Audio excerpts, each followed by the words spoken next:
right. I think we are live and yes, we are good. What's up, everybody? OJ here. Welcome back to another stream.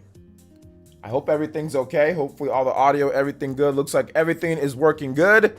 I am having for some reason, I'm having trouble just like wanting to not want to talk about video games. Like there's just so many video games that are coming out. There's just out or coming out or going to come out or the future games or just it's just nuts, man. It's like insane how much cool content is coming out. I'm freaking thrilled to talk about all this stuff, man. So it's gonna be a good day today, or a good night, evening, wherever you are in the world. Maybe even morning for some of you guys out there, UK boys and girls, Viking Nation boys and girls. Excuse me. So yeah. Anyway, let's go ahead and let's get into some shout outs real quick. All right, or ninja news. So the ninja news for today. Let's see here. Ninja news for today. We have a couple brand new videos that are on the channel. We got a brand new RPG news. Make sure you guys check that out if you haven't already done so. Got some cool presentation on that one. And we also have a brand new Metroid Prime rumor video as well. So make sure you guys check out that individually if you're looking for those videos and content on the channel. Yesterday we had a game of the year, best game of 2021 so far. We had Super Mario video.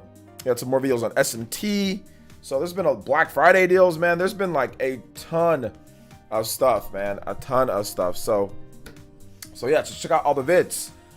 Next up, some other ninja news. If there's a JoJo. Yo, shout outs to Shinru with that JoJo voice. Let's go. And he says, evening ninjas at Hokage. GameStop had a buy two, get one free on pre-owned games today. Grab Tales of Arise, Mass Effect Legend Edition, and Kingdoms of Amalur for $86. So about a good a little bit over $20 per game. $22 per game, not bad. How's the OST in Mass Effect Legendary? Better or worse? Play something from... Oh, yeah, it's good. It's good. I mean, it's the same music. They didn't change the music. It just sounds... I guess it sounds a bit better because it has better audio. But it's about the same from what I remembered. It was always solid. But let me play my favorite one. It's called... Elusive Man. So we can play the Elusive Man theme. This is somebody that you meet in Mass Effect 2. He's referenced in Mass Effect 1, but not really, but kind of if you dig deep a little bit, he's kind of in there. But I won't spoil it for you since you just got the game. But yeah, it's called The Elusive Man. So you'll know all about him, or you'll get to know him in Mass Effect 2 and 3. All right, so thank you for that $10. Shinru, that does make you the top Shinru in stream Hokage. Thank you for that. Also, shout outs to Cuts Lanova with the $2.38. What's up, OJ? It's nice surprise seeing you on the Atlas stream this morning. Congrats. Can you play something from SMT? Yes, I can. And yeah, I was just about to talk about that. If you didn't catch me earlier playing SMT on the official Atlas stream, I was playing SMT on there. So shout outs to Atlas for that one. Hashtag free game. Hashtag ad. Hashtag awesome Atlas. So yeah, shout outs to Atlas, man. It was really cool to be on the official Atlas stream. I really enjoyed working with them, throughout this whole time with SMT. I love the game though, man. I wouldn't work with them like this if it wasn't for how awesome the game was, though. Which I can talk about the game now, so we're gonna discuss. You guys can ask me questions, all that good stuff about the game. Rigo Romero with the $5 says, "Hey, it was a great seeing you on the Atlas stream. Did you ever think you first started it, you'd be doing streams for your favorite companies?" Not when I first started, no. I know when I first started getting kind of some companies looking at me, I thought it was always a possibility. But when I first started, no, I just thought that I was gonna just talk about some video games every now and then. It was so ghetto back then. There was no, I wasn't in it, Rigo, to like make money, or I wasn't in it to become big or have this many YouTubers. I didn't even care. All I cared about was just talking about some video games when I first started. I edited on a ghetto MacBook. It was like a 2008 MacBook that my mom bought for me when I was in college. So I just started editing on there I didn't even have a mouse. I just used the trackpad. It was terrible. Like the videos were so horrible. I used to just use a digital camera that I had and just recorded news videos. They were pretty bad, but I never even thought about it, but it's pretty cool. It's cool now, and at this point, you know, fast forward, you know, decades later or decade plus later, man. So absolutely. Thank you for the $5, Rigo. I do appreciate that, man. I really do appreciate it. Thank you for the 5. Thank you for the 238. Appreciate you guys supporting the stream, for real. Shout outs, man. Love you guys.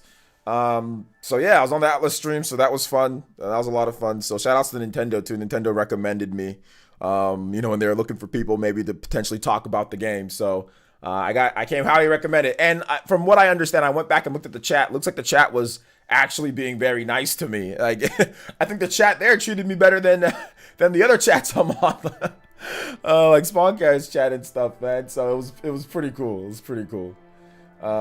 Thank you. I appreciate it. No, I have not cleared SMT. I'm 60 hours in, and I'm only in the second part because I like to do everything and I like to level up. I've just been absorbing the world, so that's why there's no review from me. That's why you guys aren't gonna see a review right now. I'm gonna give you my thoughts.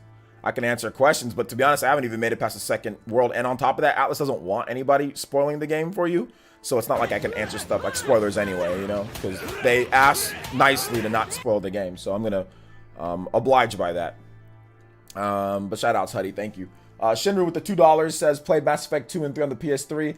Still have my copies. Yeah, those are definitely the worst versions of the game. Mass Effect 2 and 3 is definitely the worst. On the PS3 are the worst versions of the game, from what I understand. I know there's some issues with the PC version, but that's just different. If you're talking about console versions, definitely like the PS3 version of Mass Effect 3 is definitely the worst out of all 3 versions in terms of console. Wii U, Xbox 360, and PS3. The PS3 version is the worst. I've played and beat all 3 of them. So I know, and that's definitely the worst version, but it's still a very good game. It's still very enjoyable. Still very, very, very good, you know, and the online play was free at the time, so it was pretty cool to take advantage of that free online play. So yeah. But did you beat the games though? Did you beat the games? That's what I want to know. Let's see it. Yeah, I was there. The chat was very positive overall. Yeah, because I knew what I was talking about.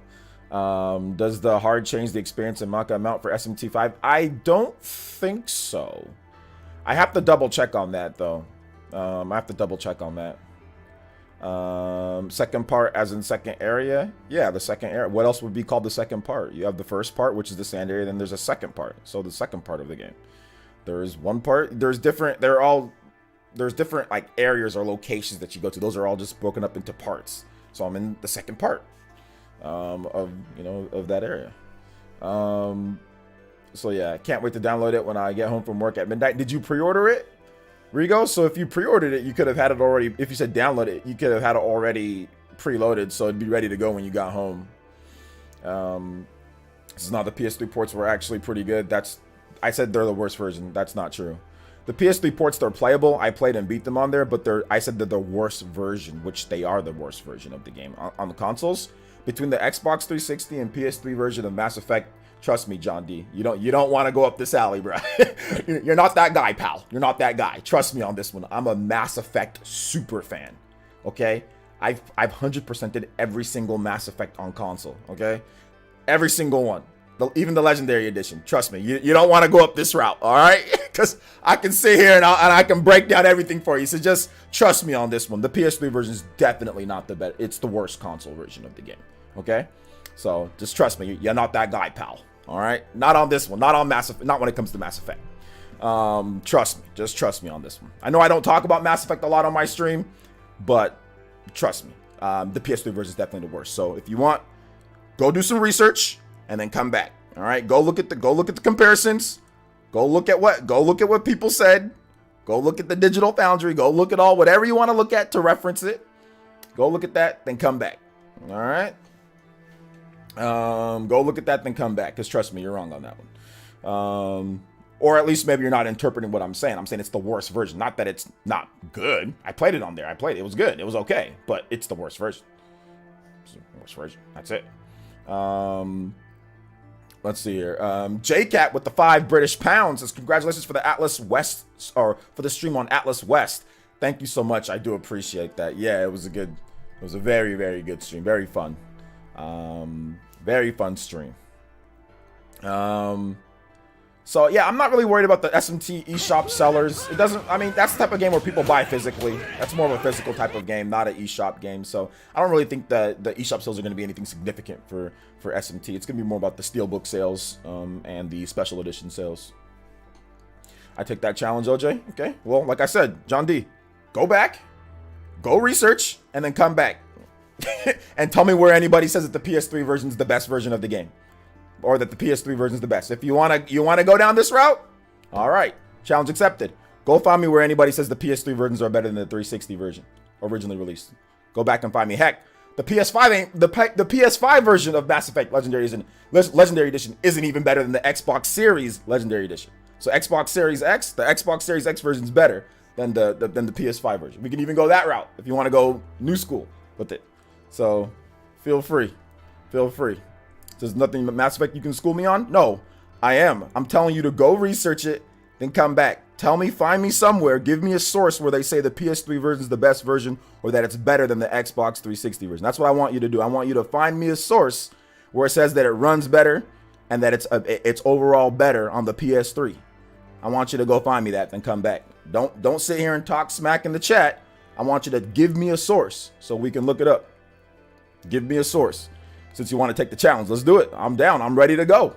I'm ready to go. So go find me a source, then come back. All right? A credible source, a digital foundry, somebody that's actually got information, not just a fanboy sitting there saying that he loves the PS3. Okay? Go ahead and do that for me. All right? You good on that one, homie? All right, good. You got the homework. Get it done. OJ is correct. The PS3 version was way worse than the 360 version. This is facts. I know. I'm very aware. I put hundreds of hours into both of them. I've put a lot of time into both of them, and I've done my research. I was covering video games even back then, so I know, you know. I started PlayerEssence in 2010-ish, so I was covering Mass Effect back then. I was looking at everything online and all that back then, so I know. So yeah. Source, dude, trust me. It's not, the PS3 version isn't like terrible. It's just not the best version of the game. That's all I said. So yeah. Hey, what's up, Mellow Wolf? Welcome to the stream. Pegasus Nation.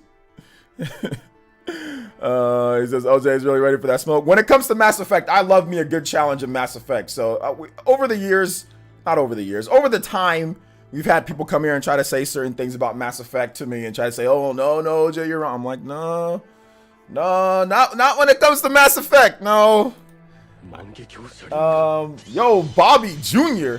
with the upgrade to Jonin tier. Thank you so much, Bobby Jr. I do appreciate that. Welcome to the Jonin tier squad. Thank you so much for that. I appreciate that.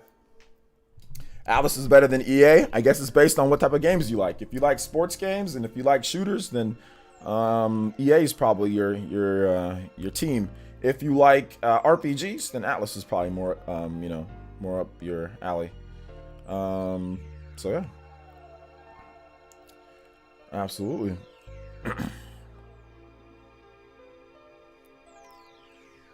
So let's see here. I hope they fix the GTA Trilogy. I got it for Switch. It's okay handheld, but it can look better. Yeah. Give me 1 second, guys. I forgot my silent fan. I'll be right back. Okay? Give me just 1 second. PlayerEssence.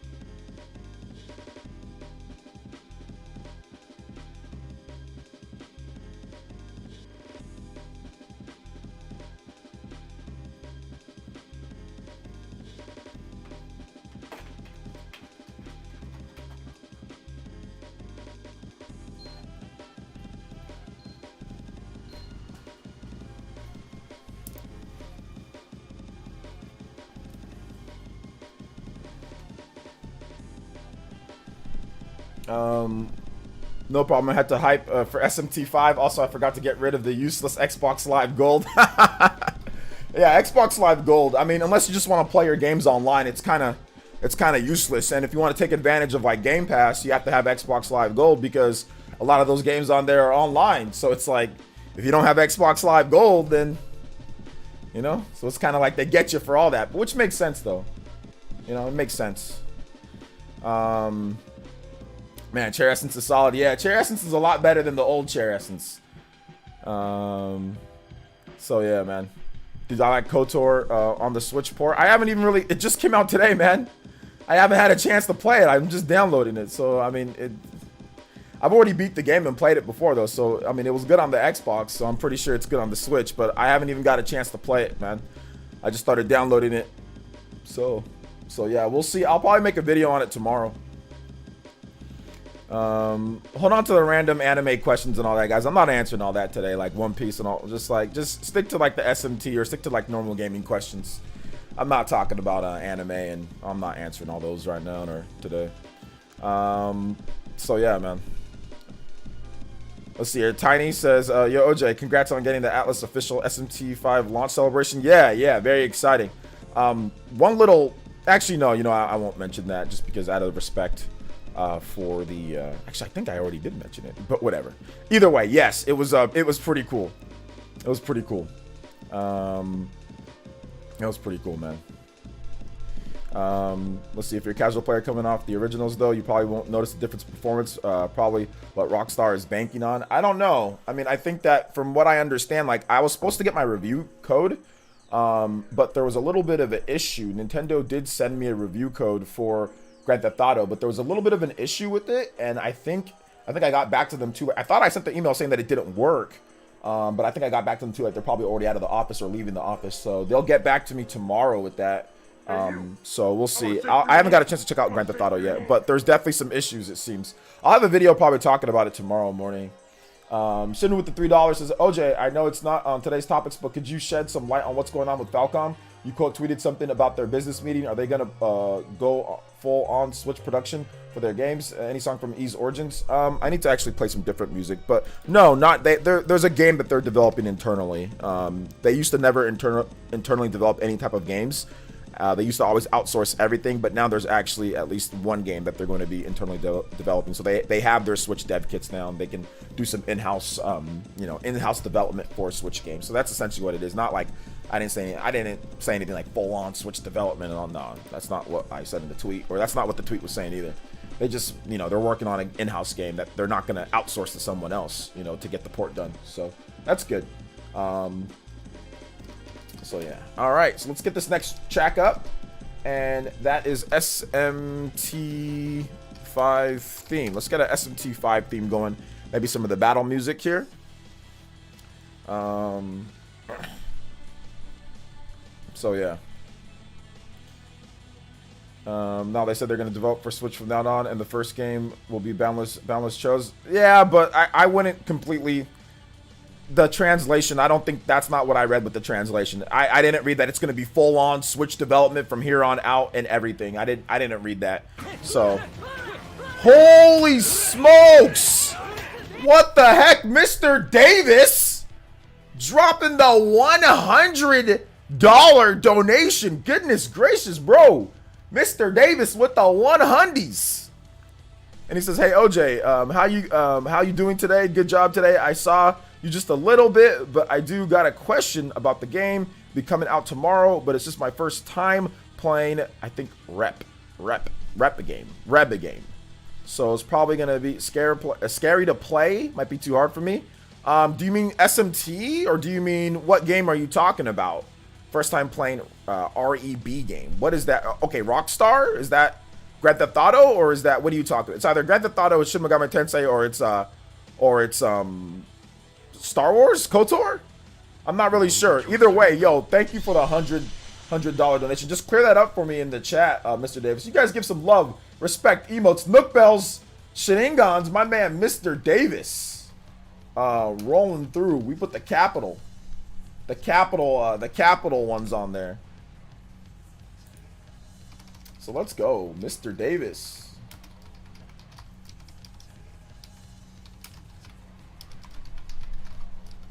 If I can spell. Shout outs to Mr. Davis. Thank you for the $100, man. Shout outs to Andrew. He's been a member for 3 months. Tune in tier. Let's go, Andrew. Appreciate that. You guys give some emote shenanigans to Andrew. I'll talk about the game that's coming on the 12th tomorrow, but it'll be coming up 12 midnight.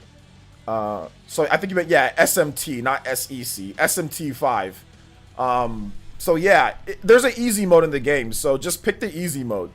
And I think there's a safety mode too. So if you really are bad at the game, there's a safety mode, so where you won't die essentially, or like they'll make sure that you're okay. So if it's too hard, you can always use the easier difficulty modes. That's why they have them in there this time, you know.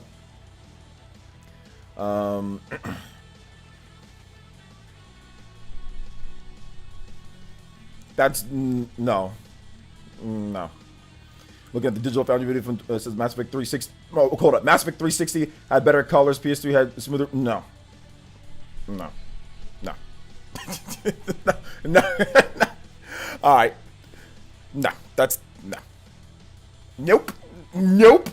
You're definitely John D. You're definitely John lying. That's definitely John capping. They said the PS3 had smoother frame rate. That's definitely John capping. That's definitely John Captastic. That's not true.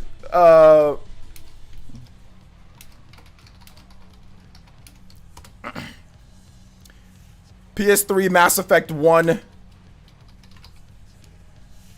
issues.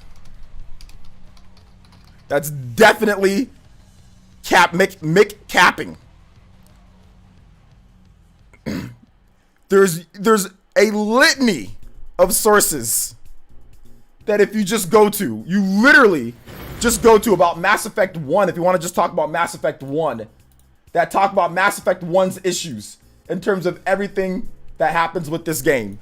A litany, crashes, not aged well, game-breaking bugs in Mass Effect 1's PS3 release, load times, all sorts of stuff. This is definitely a cap and crunch if we're talking about all the different Mass Effect games. You said the ports run good. Mass Effect 1, obviously terrible. If you're talking about Mass Effect 2, the frame rate is definitely not smoother on the PS3 over the Xbox 360. That's definitely mad cap. That's definitely mad cap. And you know it is. That's the funny thing. And you know it is. Moving on. You know it is, John D. And I'm not going to sit here and go through the whole video to entertain you, because you know it. You know what you're saying is not correct. Oh my gosh. Moving on. Mr. Davis says, hey, OJ, you told a Christmas bonus so I can spend a little cash in 2 more weeks. I got one more crystal ball coming. Okay, I got you, man. Thank you for the support, Mr. Davis. I appreciate that. I wouldn't say Persona won't happen on Switch. We have to wait and see. They're launching SMT5. So let's wait and see after that. Never say never with that. Never say never with the Jawbreaker. Just relax, okay? They're launching SMT5. They don't want anything to get in front of that. Let's see what happens next year or the year after, actually. But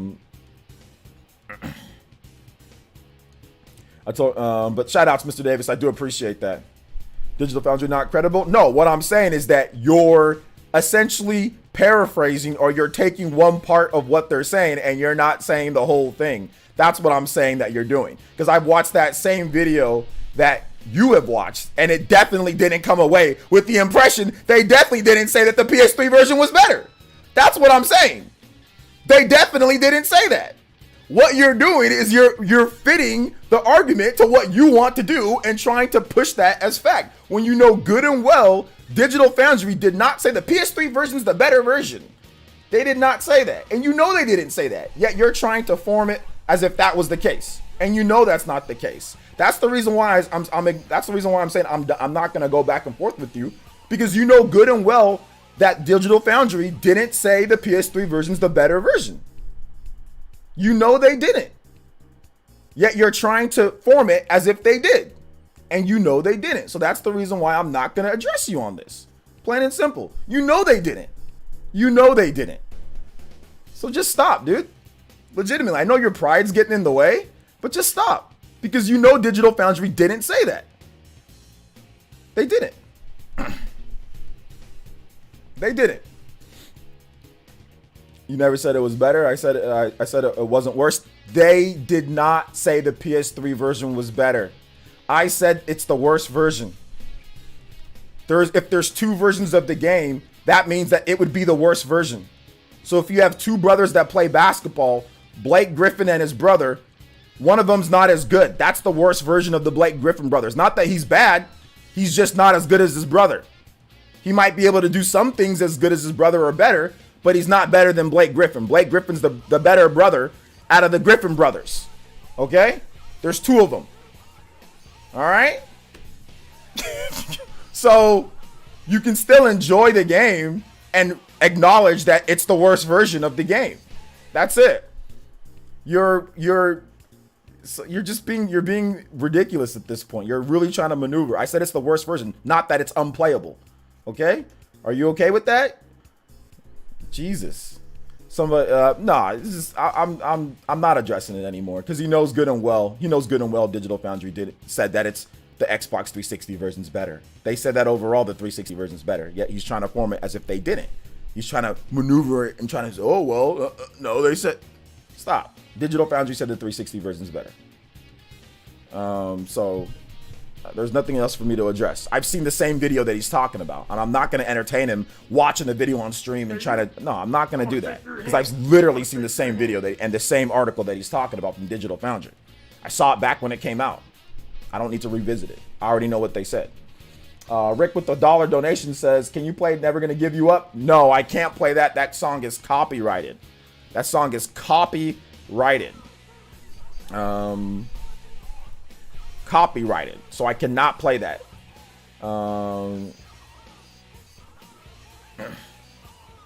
GameSpot says OJ is right. I'm not worried about it. I'm not taking it personal at all. I'm simply talking for entertainment. The problem with you, Gladiator, is that you probably see somebody else talking in a certain type of way, maybe even a black person talking in a certain type of way, and you take it as, oh, well, he's being aggressive towards somebody else or whatever the case is. I'm simply talking for the point of entertainment. If I was taking it personal, then I'd be cussing him out, or I'd be saying he's a moron, or I'd be saying all that. I'd be taking it actually personal. But for me talking like the way that I'm talking, no. I'm just simply saying that he's trying to control the flow of the stream and trying to put in narratives, and I don't appreciate the narratives that he's trying to throw in the stream when he knows good and well what Digital Foundry said. So nobody's taking anything personal. So you're black too. So what's the point? My point is, stop sitting here trying to act like I'm taking something personal when I'm not. If I took something personal, then I would say, hey man, I took that personal. But just because I'm talking for the entertainment of the stream, and you clearly don't realize that because you're not an entertainer, doesn't mean somebody takes something personal because you don't like the way that somebody's talking to somebody else. That doesn't mean that. That's the problem with people online too much. A lot of people, if they don't like the way somebody says something to somebody else, they'll implant their own feelings on what they think or how they feel somebody is and then say that to the streamer. How many times have I had somebody come here and say that when it's literally just me talking about video games? Nobody's insulted him. Nobody said anything about him. I'm simply just saying he's coming here and he's trying to throw a narrative that's not true. Okay? And he's trying to misinform. He's trying to throw a narrative that's not true. That's it. We just chilling talking about games. Nobody's taking anything personal. All right? So, yo, nice job today on the Atlas Celebration live stream today, man. Thank you. I appreciate that. Shout out to Master Dragon. Appreciate that. No. I said if I phrase somebody as like a moron or they're being moronic, I can phrase that. Now, if somebody says, hey, you know what I'm saying? They insult me, I'll insult them back. So I didn't insult him or call him a moron or say anything like that. But if somebody insults me, I'm going to insult them back. I'm going to talk back to them. You know, that's it. Plain and simple. Excuses? Man, subscribe to that Coon TV over here, bruh. Goodness gracious. This man said excuses. What's the excuse? What excuse are you talking about, man? This man out here wilding. So sometimes it really be your own. OJ, you do really? I don't really get easily irritated. Nah, you guys take it that way, but nah, it's all good, man. That's how some of you guys perceive it. That's cool, but that's not how I'm looking at it. So. That's not how I'm looking at it. But if you guys think I get easily irritated because somebody tries to throw narratives inside the stream, that's fine. That's fine. You guys want to take it that way? But hey, I'm just simply talking to my stream, talking about stuff. If you guys don't like it or if you feel that it's irritating, that's cool. That's not on me. That's your feelings. That's not my feelings. I'm never going to let people in my stream tell me how I feel. You're telling me that I get easily irritated, but I'm not irritated. I'm not angry. I'm not mad at him. No, he hasn't been banned. He hasn't been timed out. I haven't said anything to him. If I was irritated or something with him, then I'd be like, hey man, you're being annoying or whatever the case is. I would just say it, but I'm not. But if you think that, if you want to think that, that's fine. But that's not actually facts. That's just an opinion. Doesn't have to be right, because I know me. I know myself, you know? So I'm just going with the flow of the chat. Exactly. I'm just going with the flow of whatever's going on. Like, it's not that big of a deal. But apparently, I mean, I guess for some people, like I said, some people like to implant their own feelings on how they feel about somebody's acting, even though when the person says, no, I'm cool, I'm good, you know? But hey, it's all good, man. Feel like the comment would be heated without being negative. I mean, here's the thing, man. I told him that this is what Digital Foundry said. All right. I know what Digital Foundry said. Digital Foundry's end result was not that. It was that the PS3 version's not as good. That was their end result of their analysis. Okay. He knows that. I know that. Everybody who played the games back then knows that. So when the back and forth keeps going back and forth, especially when he brings up the Digital Foundry article, where they clearly say that the 360 version is better, and like he keeps going with it, that's when I was like, all right, you know, I'm not going to sit here and play that narrative. That doesn't mean I'm irritated. It's just, why are we sitting here going back and forth? But yeah, people are sensitive, man. People are definitely sensitive. So it is what it is. But hey, man, like I said, sometimes it really be your own. Coon TV, man. Oh, man, sometimes it really be your own. Let's see, man, the Switch version of GTA is rough, and they better fix it. We've been waiting so long for GTA to get on Switch. Who's played the Switch version of GTA? Who's played that? So yeah, man. So let's see here. How you doing? Did you hear what Samus Hunter said about Breath of the Wild 2? I did see that, but it didn't seem like it was anything significant. So yeah, man.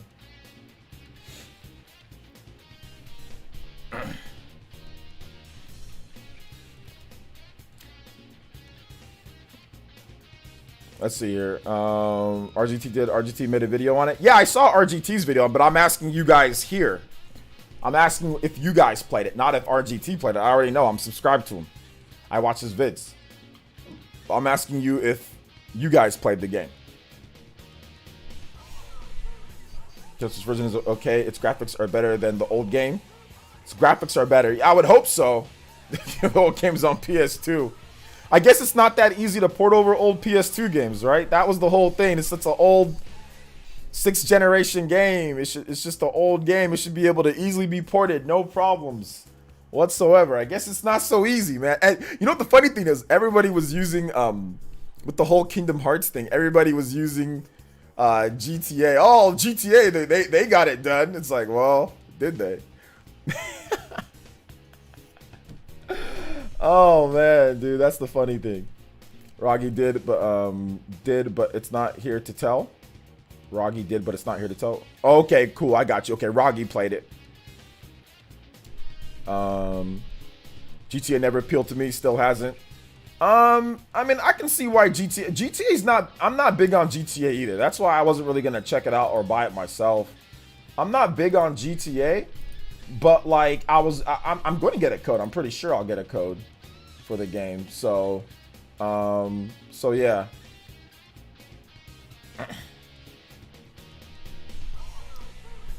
So yeah, we'll see what happens. We'll see what happens. Although it looks like I keep on trying to send this email here, and I don't know if it's not popping up. Let me see my sent. I'm trying to send that. It's yeah, like it keeps on saying that I didn't send it.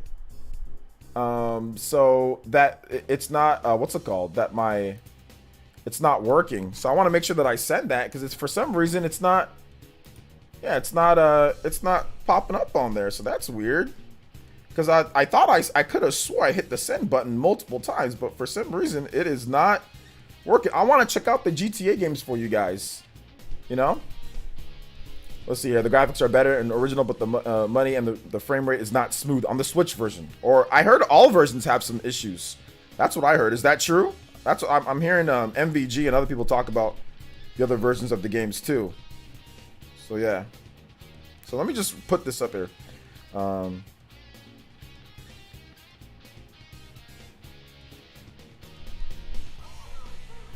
Says the code has been used.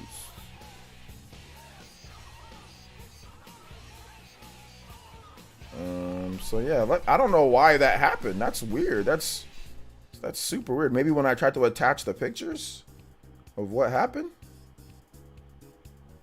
Let me just try to, cause like I want to get those games so I can cover it for you guys. Just give my own thoughts on it. Sending. All right, sent. Cool.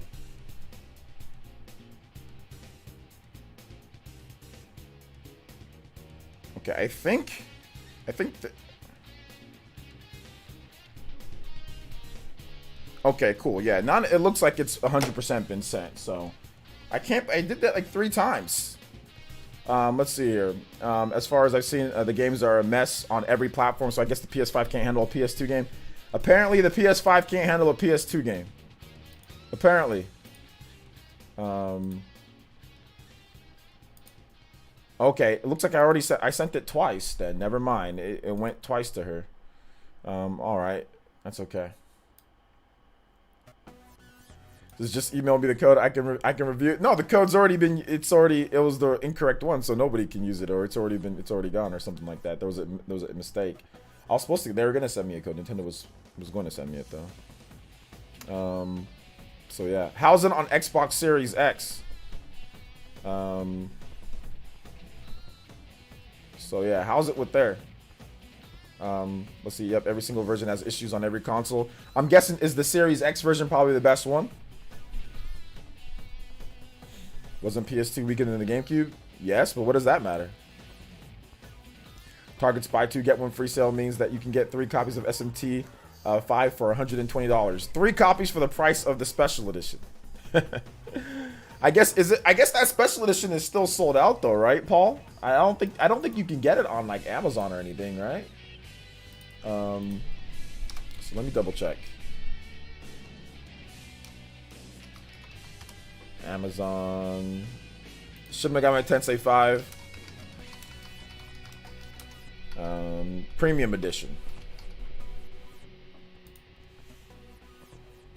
So yeah, it's currently unavailable. Is this thing never coming back? At least you have the standard. I have the let's see, the regular Nintendo Switch edition. Okay, even the regular Nintendo Switch edition on Amazon is not available. So that's definitely good news. That's definitely good news that that's the case, you know? Definitely good news.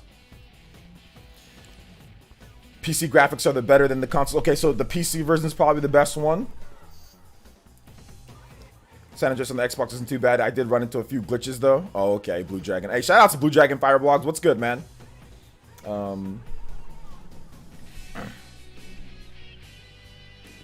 Are people surprised that Rockstar is doing something extremely lazy? I don't know if it's extremely lazy, to be honest, though. Here's the thing that I don't know. I don't know if it's extremely lazy, more so that the games are just... The code is probably in shambles. I think that's really what it comes down to, is that there's going to be some stuff that you just can't fix, or it's just going to be... Once you fix one thing, it breaks something else, and it's just like a never-ending cycle. I think that's what I've heard of in game development.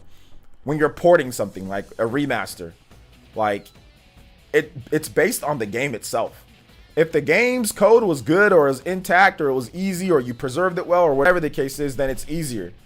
If the game's code and what you're doing was just kind of trash, or if it was hard, which these games were all PS2 games, which was notoriously the hardest 6th generation console to develop for, then you might run into some issues. So I don't know if it's more of them being lazy, more so than the games being massive, and just there was already issues with the game when they first launched. It wasn't like those games are perfect anyway. And then now you're bringing it to these new systems with different configurations, the online, everything. There's all sorts of stuff, that other things that kind of play into it now. So I think that's probably one of the main issues with this. I don't think it's like just the easy, you know, we're going to just port this. You know, I don't see them as super lazy, but they definitely could have done a much better job. That's for sure. They definitely could have done a better job. But I don't think it was just like, oh yeah, let's just, you know, not do anything. Let's just leave it alone. It'll port itself. I don't think it was like that. Which I don't think you're saying that, but I just think that, man, trying to port these games sometimes, man, sometimes it's good, sometimes it comes out good, sometimes it comes out not the way that that you'd expect it to be done. So that's what I'm guessing. That's what I'm guessing happened here. You know? That's what I'm guessing. Garbage on PC too, but modders are fixing it. I heard MVG say something about that. But come on, OJ, the new character models are doo-doo butter. What do you see that writer looks like? Yeah, some of the new character models are terrible. Some of the new character models are absolutely terrible. Yeah, they are not good at all. You think SMT5 will drop in price like Tokyo Mirage after a while? No. No. No. SMT5 is selling a lot better. That's why I said, like, I'm not really talking about, like, the digital sales of SMT. It's more about the physical, because like the physical sales right now, you can't even get it on Amazon.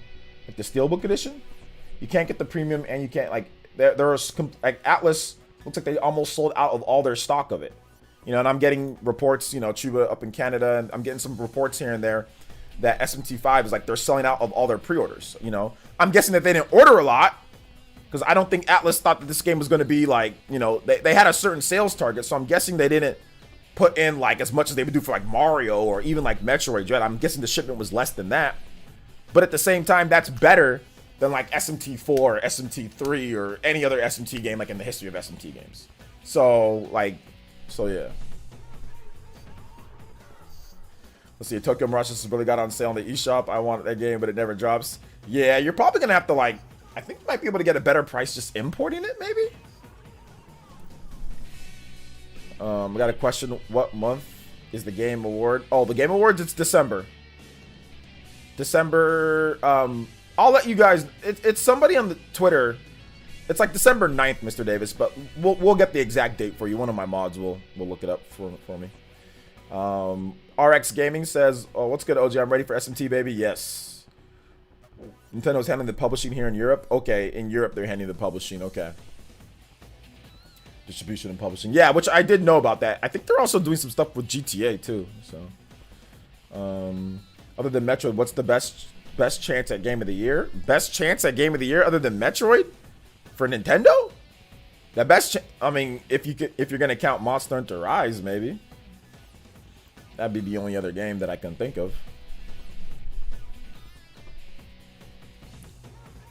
Importing, yeah, they would get stolen in a heartbeat. Oh. You don't have any import stores where you're at, where they get imports?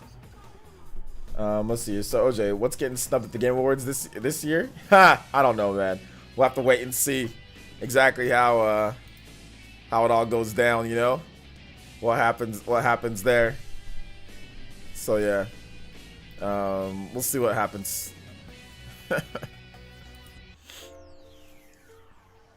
Let's see here. Let's see. I'm even not sure if I'll get my Amazon order SMT tomorrow. They sent me an email saying that I may not get it Friday. They did rectify that I will get it eventually.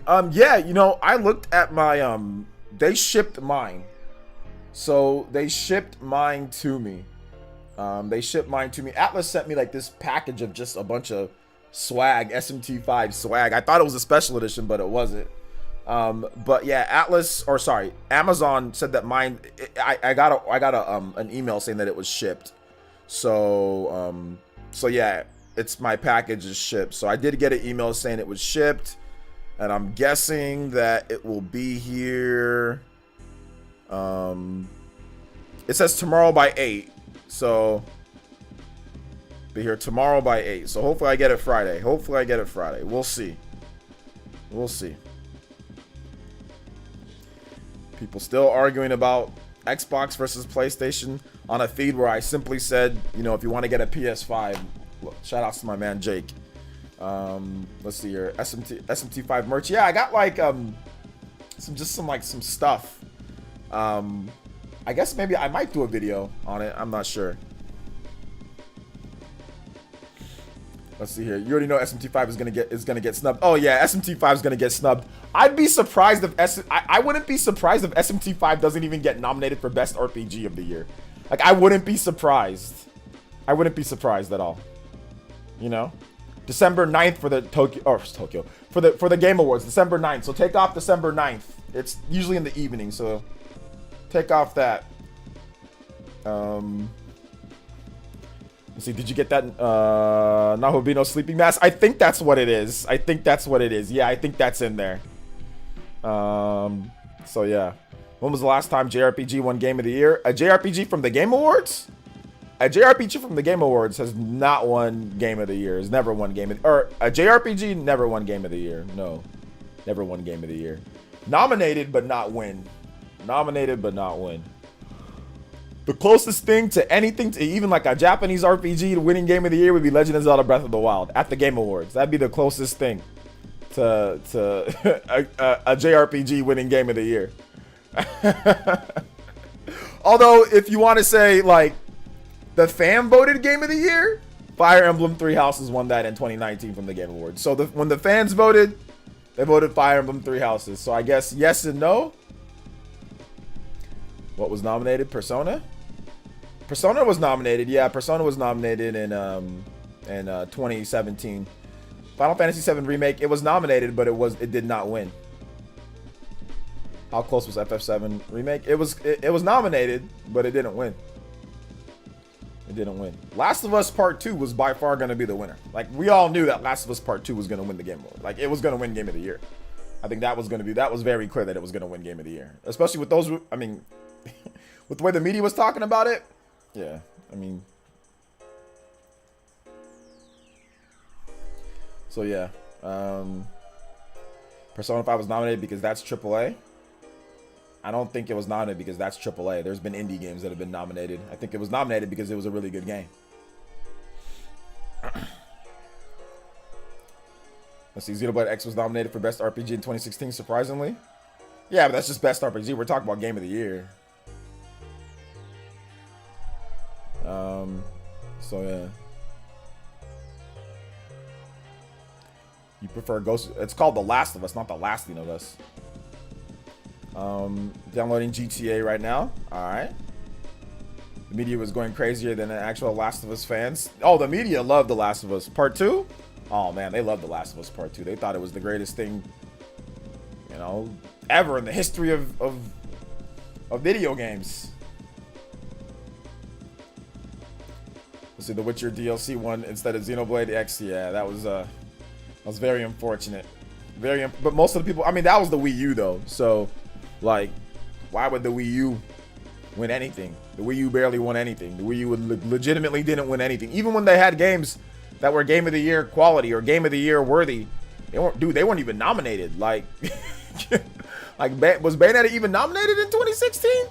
Or sorry, in 2014? I don't think Bayonetta was even nominated. It might have been. But like, even when they had higher rated games and stuff like that, they still didn't win, you know? So yeah. It was okay, but the Witcher DLC was crazy good. It was crazy good. It was a standalone too, so it wasn't like there wasn't a lot of content. It was like there was like hella content in there. It was like a full game almost. It was like Torna, but even like more, I think, a bit. So yeah, I can understand that. I can understand why the Witcher DLC won. People, I mean, the people were talking about the Witcher as if it was the greatest thing ever back then. So, I mean, people still talk about it that way. But it's all good. And heck, no Switch RPGs have ever won RPG and TGA. Shocker or no shocker. LOL, but hopefully this year will. Didn't he said no Switch RPGs have ever won? What won in 2019? So Fire Emblem, yeah, Fire Emblem won fan voted Game of the Year, but didn't win RPG of the Year. Oh my gosh! Or it did it. I thought it won strategy. It won yeah, it won because they're. Oh, that's what happened. These dudes put it. These morons put it in strategy game. They didn't put it in the RPG category. They put it with like Tropico and stuff like that. They put it with these games that are like the RTS games, the real time strategy games. They put it with games like that instead of like RPGs. So yeah.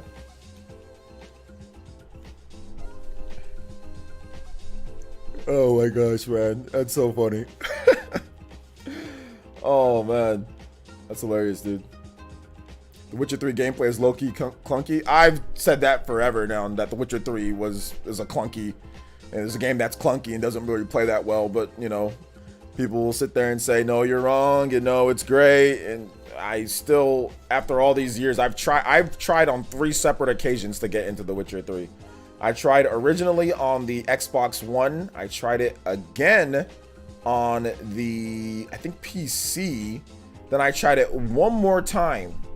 Oh, no. I tried it on the Xbox One. And then I tried it again on the Xbox Series. Then I tried it again on the on the Switch.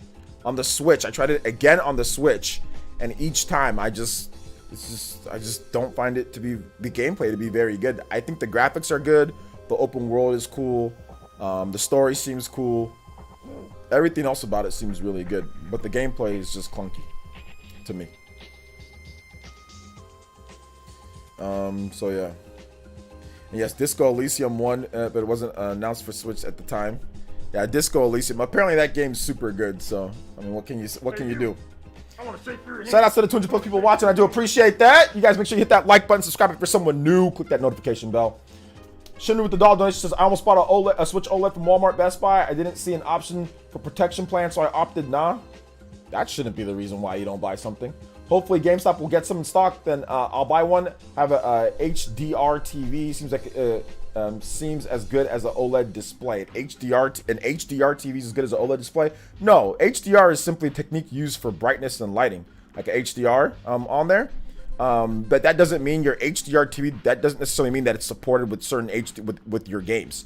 So a lot of these TVs lie. So keep that in mind, guys. When they say HDR, when they say these different type of things, a lot of them will lie. A lot of them say HDR, but it's not true HDR that you can get when you hook up like an Xbox Series X or something like that. Trust me on this one. Trust me on that. It's not that. So the real way to test it is get an Xbox Series X and hook that up, and then do a test to see what's supported. And you'll see a lot of that stuff that it says the TV supports isn't actually supported. I'm not saying it's 100% with your TV, Shinru, but I'm not sure if that's going to be true HDR or what's going to be supported in video games, or if you'll even see it in video games. Now, when it comes to as good as an OLED display is completely different from HDR. When it comes to HDR, that's, like I said, that's one thing with the TV.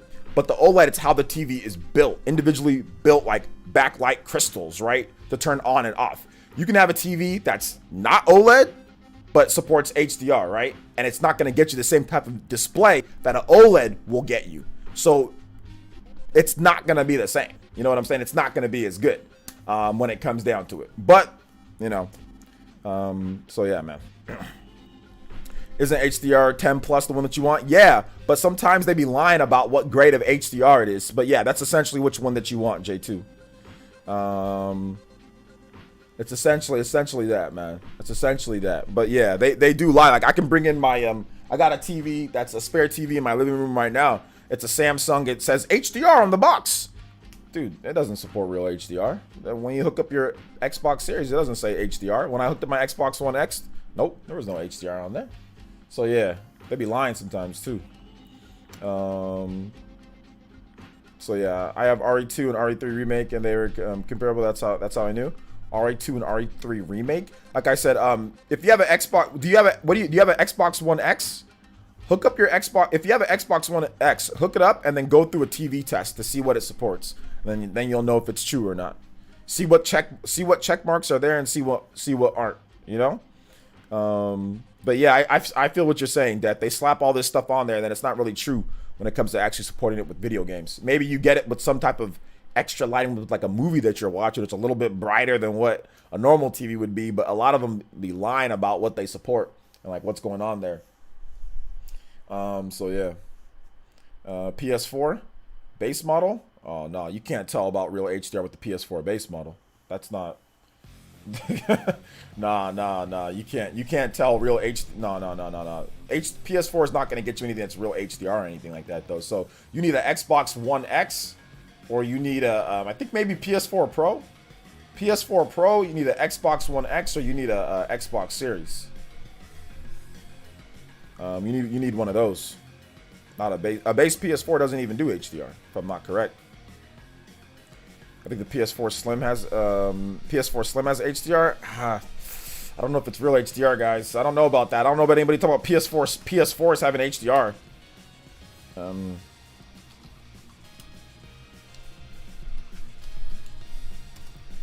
Does it? This PS4 Slim. So it says HDR or high dynamic range is a feature available. It says it's available on PS4, PS4 Slim, and PS4 Pro. So it says that it's available on there. Okay, so maybe it does support it. Man, I would not trust that PS4 HDR. Oh man, that's got to be the crustiest HDR that I've ever seen. So it does do base PS4 does do HDR, man. But I mean, I don't know, bro. I don't know. That's interesting, man. I've never seen any difference with the HDR on a PS4, but hey, if it does it, that's cool. It does. I did look it up on Google. It does say that it does support it. But hey, it is what it is. How do you check the settings to see if the HDR is actually supported 100% though? Make sure you check it, just like that it actually works with your TV. Let's see here. Can't wait for the PS5 to have a slim model. The PS5 slim model is going to be it's going to be a little bit smaller than the base PS5. I don't know how they're going to make that system any smaller. Like, I'm pretty sure they can, but like, I don't know how they're going to do it like in a tangible way. That system's just massive. But then again, they did cut down the PS3 quite a bit too. But they took out a lot of features though. That's the thing. They took out a lot of features. So we'll see what they do. You know? Crust DR. Crust DR. But it's all good, man. Lost Judgment? Nah, I don't play the Yakuza Lost Judgment games. I don't play them. I do not play them. Hey, what's up, Nuka? Your TV should have HDR rating on too. It's a good reference. Yeah. The Switch successor have HDR capable screen and HDR capable screen on the screen itself. I don't know. Probably not. Probably not. It'll probably just have an OLED. It'll probably just have an OLED screen. OLED's freaking dope though, man. Like, I'm telling you, dude. OLED makes everything just. It just makes everything just look, you know, pretty amazing. So yeah, man. Like, I'm down with the. I'm down with the HDR. I'm down with all that, you know? I'm down with all of it. So yeah, man.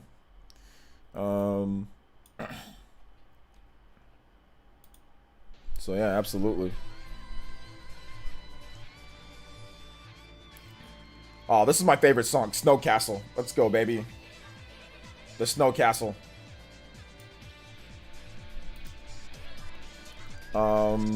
You would like Yakuza OJ? I think I know what I would like.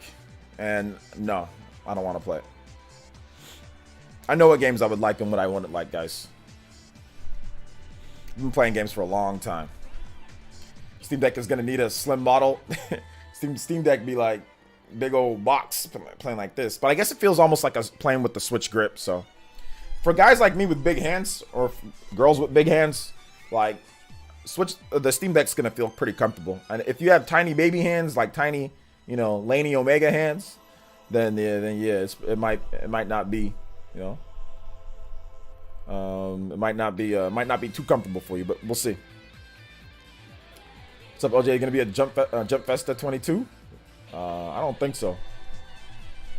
Is that an in-person event? No. The OLED's awesome. Yeah, I have the Switch OLED right here. You know. If you guys have any SMT questions, feel free to ask too. So I have it right here. I guess I can show you guys this. The OLED is that's where I put that's where I put only the top quality games. You know what I'm saying? The top quality. We got Breath of the Wild on here. We got SMT 5, Xeno 2, Dread, Odyssey, Mario Kart. We got all the top games on it. That's the stuff that I put there when I really want to get the, you know what I'm saying, really see the real result. So we got the OLED.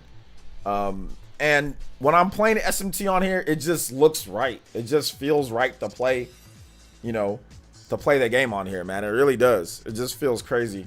Feels crazy good to play it on there. Astral Chain. I like playing Astral Chain like with a controller. I actually don't like playing it portable too much, but yeah, it looks good on there too. But I've got an LG CX OLED TV, so everything looks dope on there. You know? So yeah. So everything looks really good on there.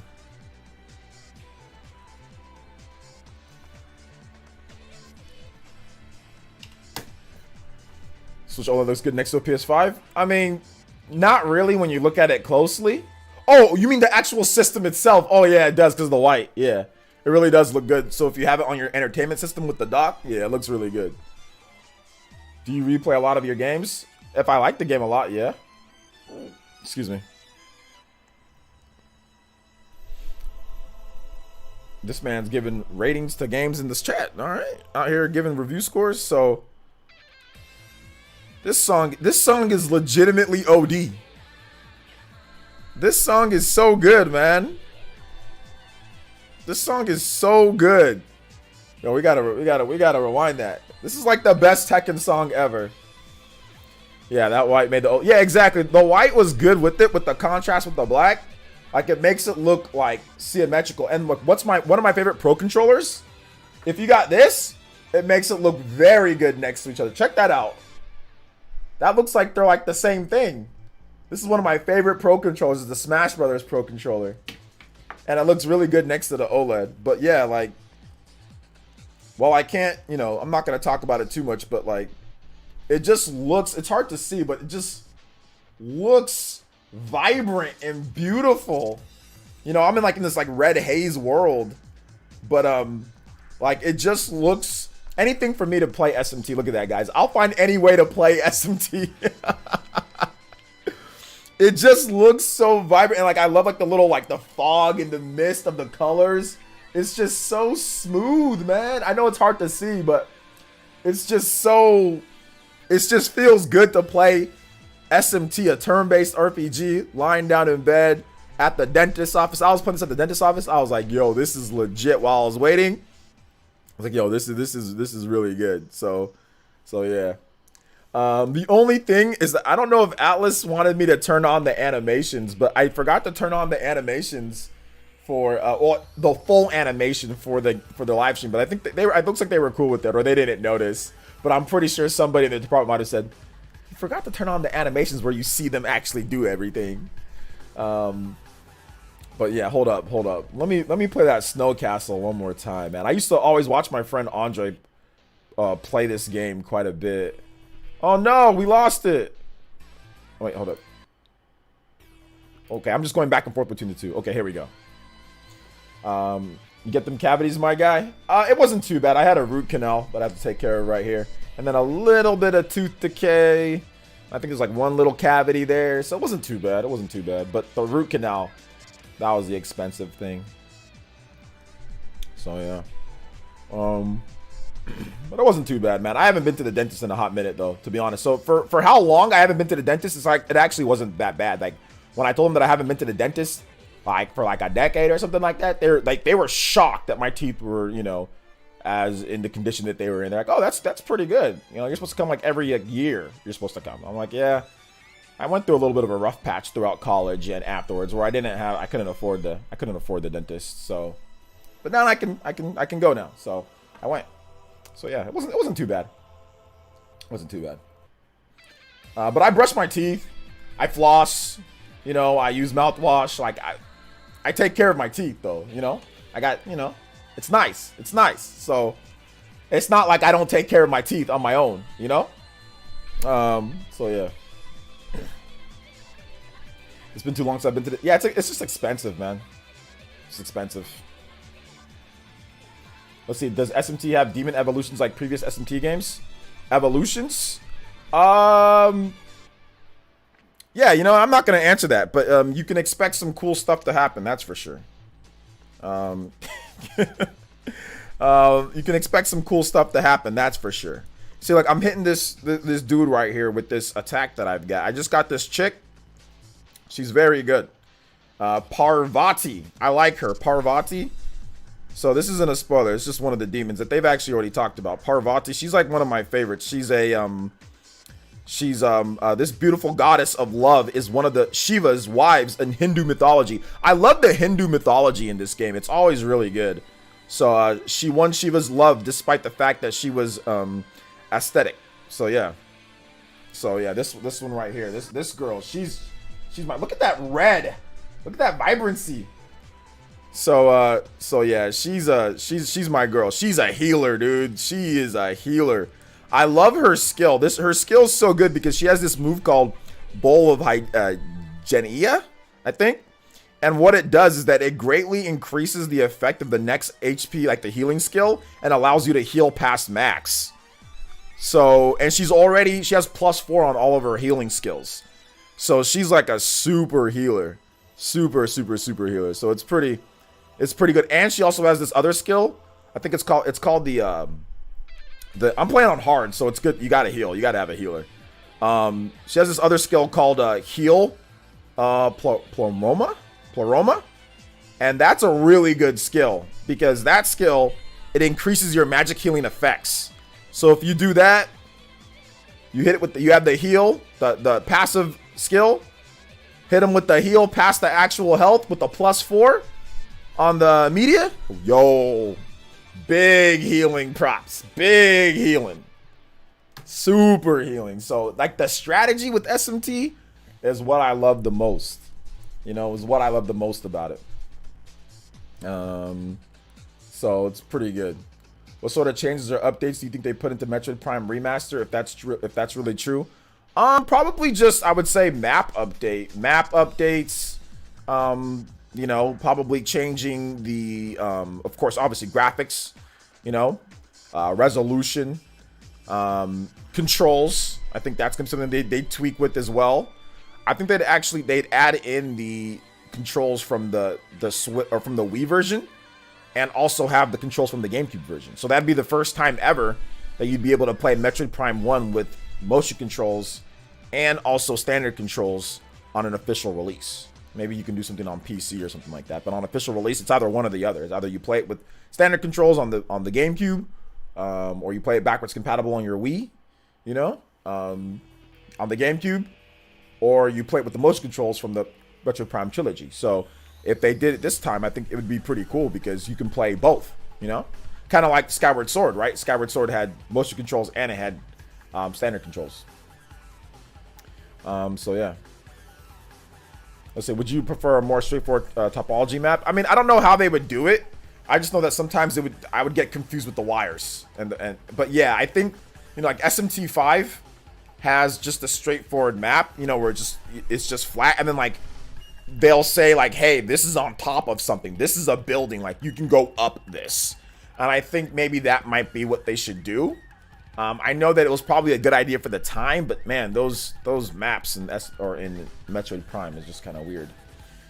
So yeah, no, I think Metroid Prime Hunters is dead. I don't think they're ever gonna bring that back. Do some of the demons have supers or limit attacks? Yeah, they do. Essentially, you get these things called Tailsmans, and as you collect the Tailsman, it's based on the class of demon. So each demon has a class, right, which is typical. So let me give you an example. So an example, each demon has a class. So maybe I can give you guys a live example of this so you guys can understand better. So I have my super right now, but right now I don't have the Megami Tailsman. If I had the Megami Tailsman, then I'd be able to do a unique super that's only for Megami demons, you know? So I don't have that right now, so I can't. But for example, my this guy, you guys know him, Principality?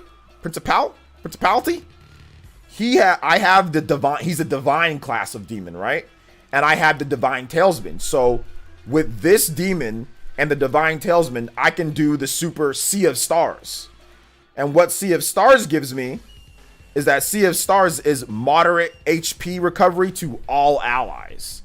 So it hits you with that. So it's pretty good. Pretty good if you need it in a pinch.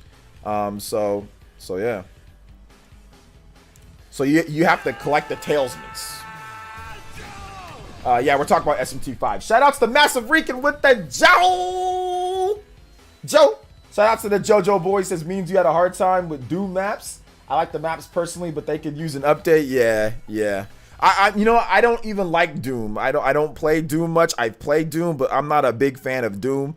I do like Persona and I do like SMT though. But I like SMT5 is the hotness. I mean, to be honest, man, well, let me be real with you guys.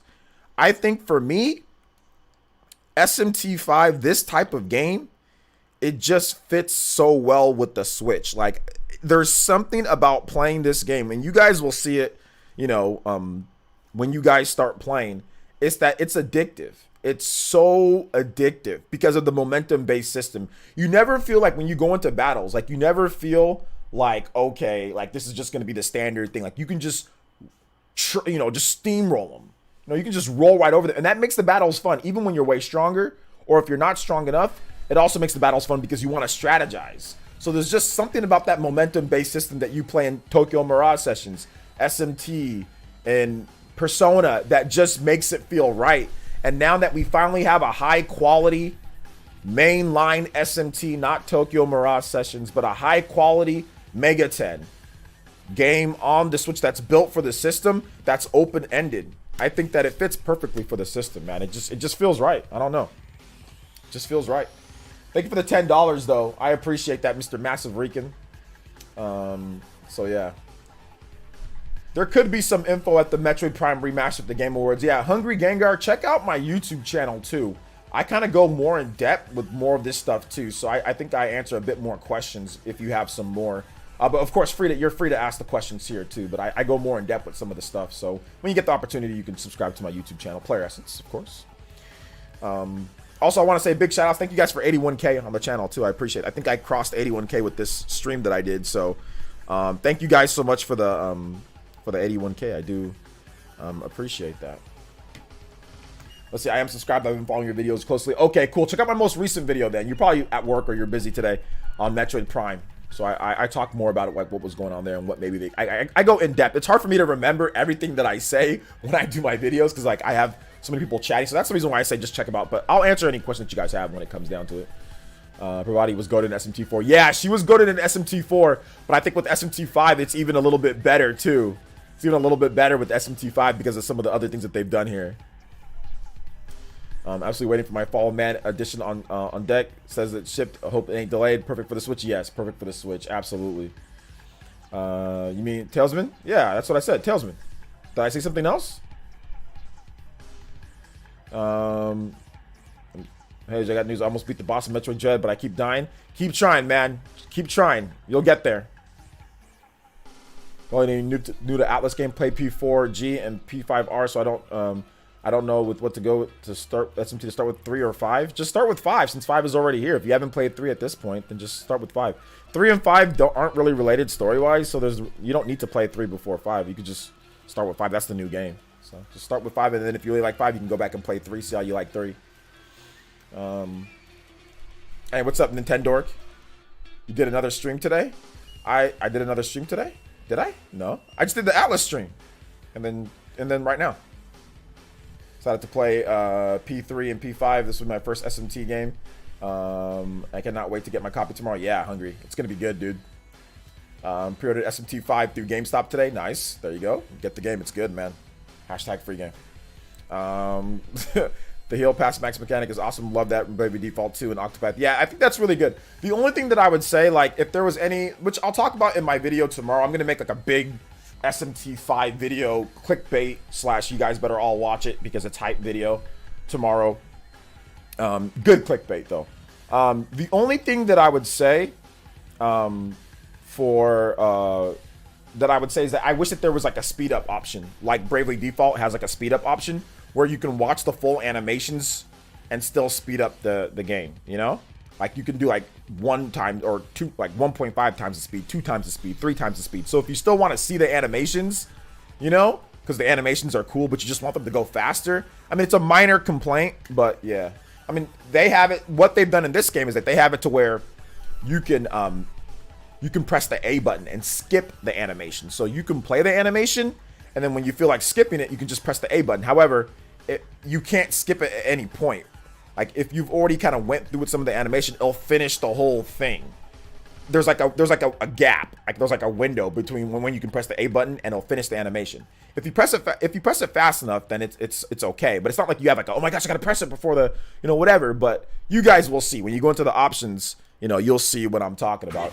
You know, that's my only that's one of my complaints, I guess. Jawbreaker with the 5 says, what's the next big gaming expo? TGS E3 because I need some new game announcements.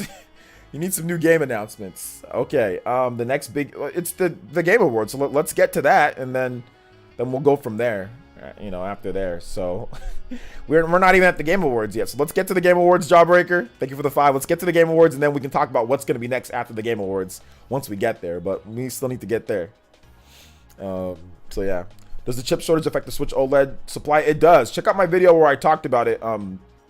I discussed the chip shortage, how it's affecting lots of things, and I'm gonna make another video discussing it too, because the PS5 is got hit with something too as well.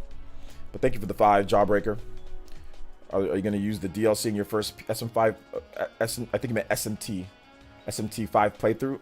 I don't have the DLC right now, and I don't think I don't know if my copy was for the DLC or not. So I mean, maybe I think I'll definitely want to play the DLC in my first playthrough. I don't know if I'm gonna do a second playthrough of the game, just because the game is so long. So I don't know if I'm gonna do a second playthrough unless like the New Game Plus is good, but I'm not gonna talk about that. But yeah, unless I really feel like the New Game Plus is worth playing again, like I'm probably just gonna move on to something else, just because I have a lot. Like, I need to play Tales of Arise. Like I need to get into. I need to play Tales of Arise. I need to play Scarlet Nexus. I need to play Scarlet Nexus and Tales of Arise. Those games are on my backlog right now, so I need to play those. So I don't know if I'll have another time to go through again with SMT5, you know? So that's why I'm putting that's why I played the hard mode at the beginning. I played the hard mode, you know, I'm putting as much time into it as I can, because I know that I probably won't have time to play it again, you know? So yeah. When's the Game Awards? The 9th, December 9th. Not gonna lie, Monster Stories 2 had a lot of fun, but the silent protagonist is whack in the game, which is why I'm extra hyped for SMT5. Much better story. Well, SMT5 has a silent protagonist too. So let's see here. I'm 50 in right now on Tales. Yeah, Tales is really good. I want to play that, but SMT5 is just I love SMT5. But like I said, if Tales was on portable, I'd probably already been playing it by now.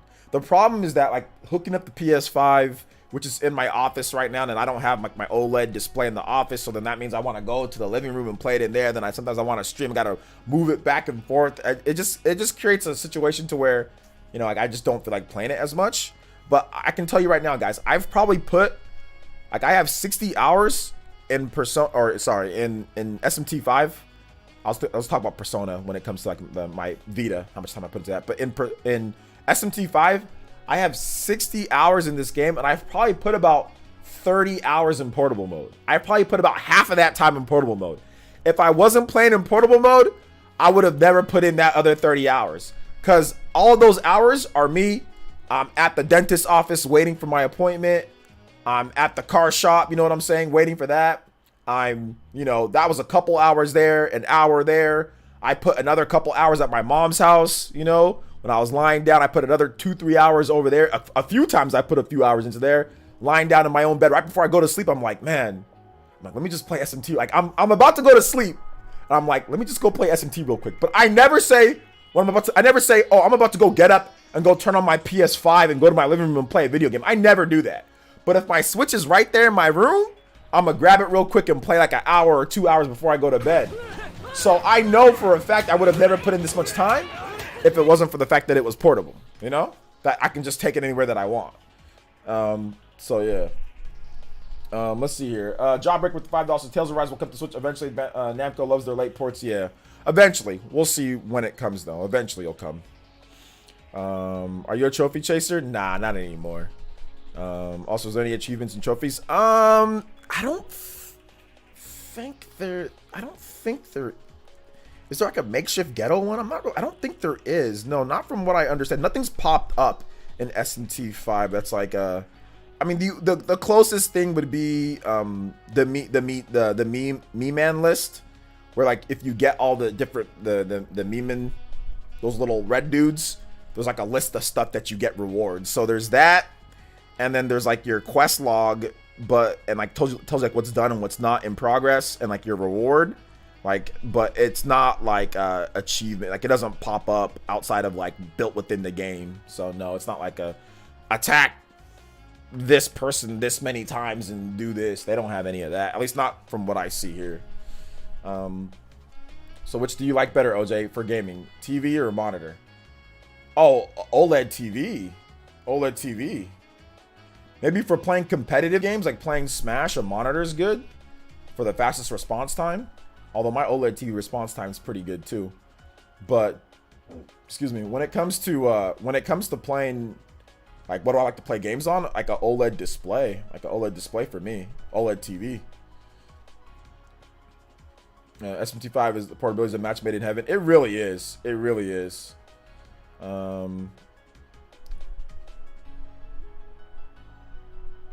you'd rather see remakes of Fantasia or Symphonia?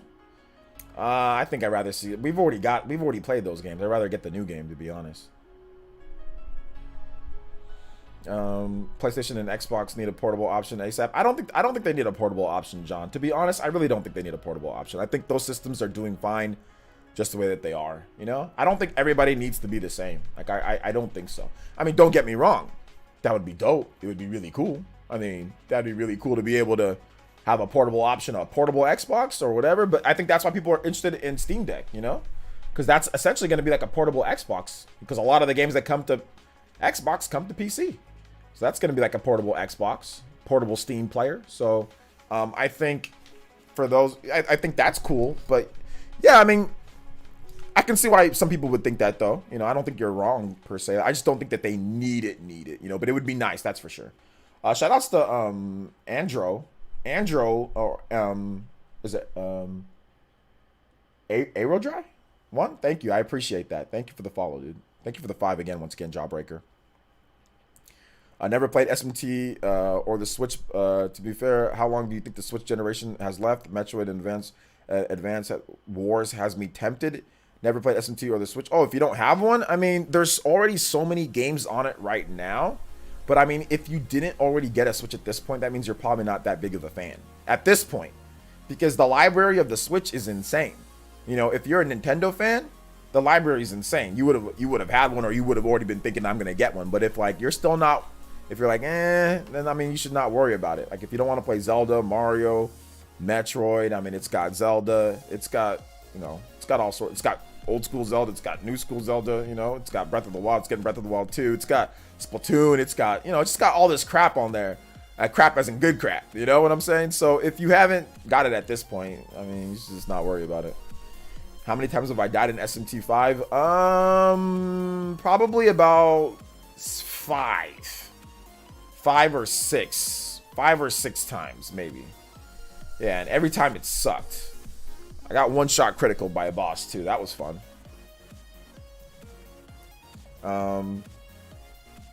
Hey, what's up, Michael Regan? Wonder if I should download the bundle for SMT5. Can you get the physical copy, or you just gonna? You think GTA 4 should remake or just remastered? I don't know. I think GTA 4 sucks. So whatever they want to do with that, I don't really care. But I mean, either one, whatever's easier for them or whatever works. Hey, shout out to John D. There you go. Looking good. Glad that you took that advice. Yeah. African black soap and cocoa butter. Match made in heaven. Insane. With Nintendo and the indie games, they go crazy. Yeah, with Nintendo's first party and the indie games, they kind of go nuts, man. So it's like, you know, it's pretty cool.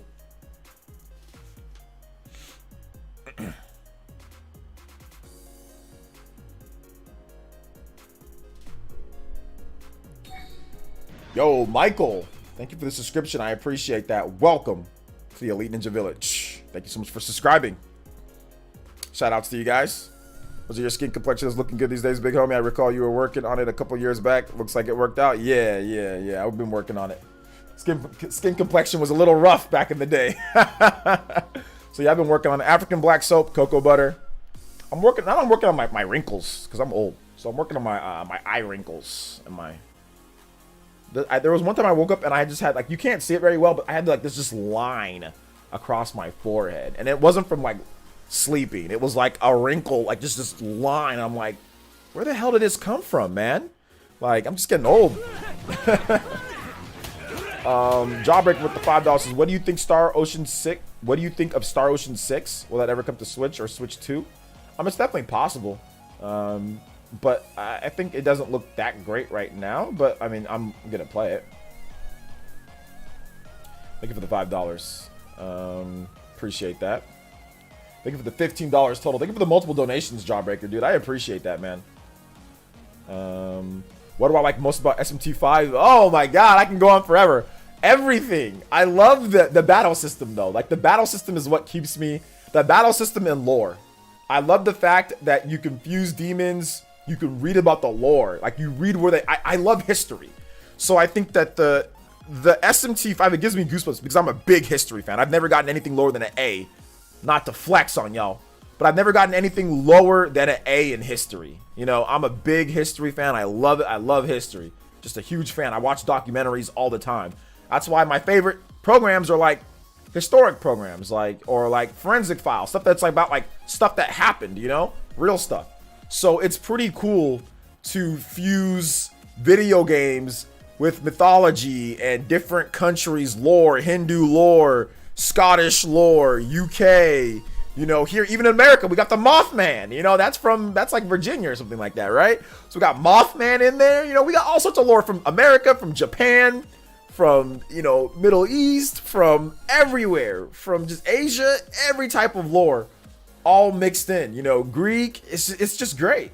So that combination of using, you know, I mean, like, you know, there's certain characters, which if you played SMT before, you know that they have like certain Greek mythology characters. I mean, you can use Loki and stuff, you know, so it's like, it's just cool. Not the Loki from like the Marvel Universe Loki, not that one, but the actual Greek mythology Loki, you know? So it's just pretty cool that that you have that, which, you know, that's just like cool mythological character, which they already you know, they already revealed that, so that's just one of their demon reveals.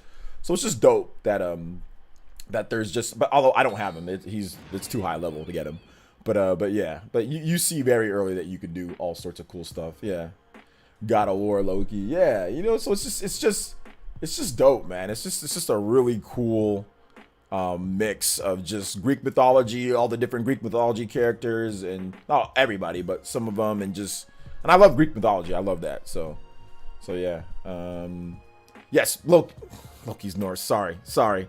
I got everything mixed up. I'm a history buff, and then I completely just messed up on that one. Yes, you're right about that. Yes, my mistake.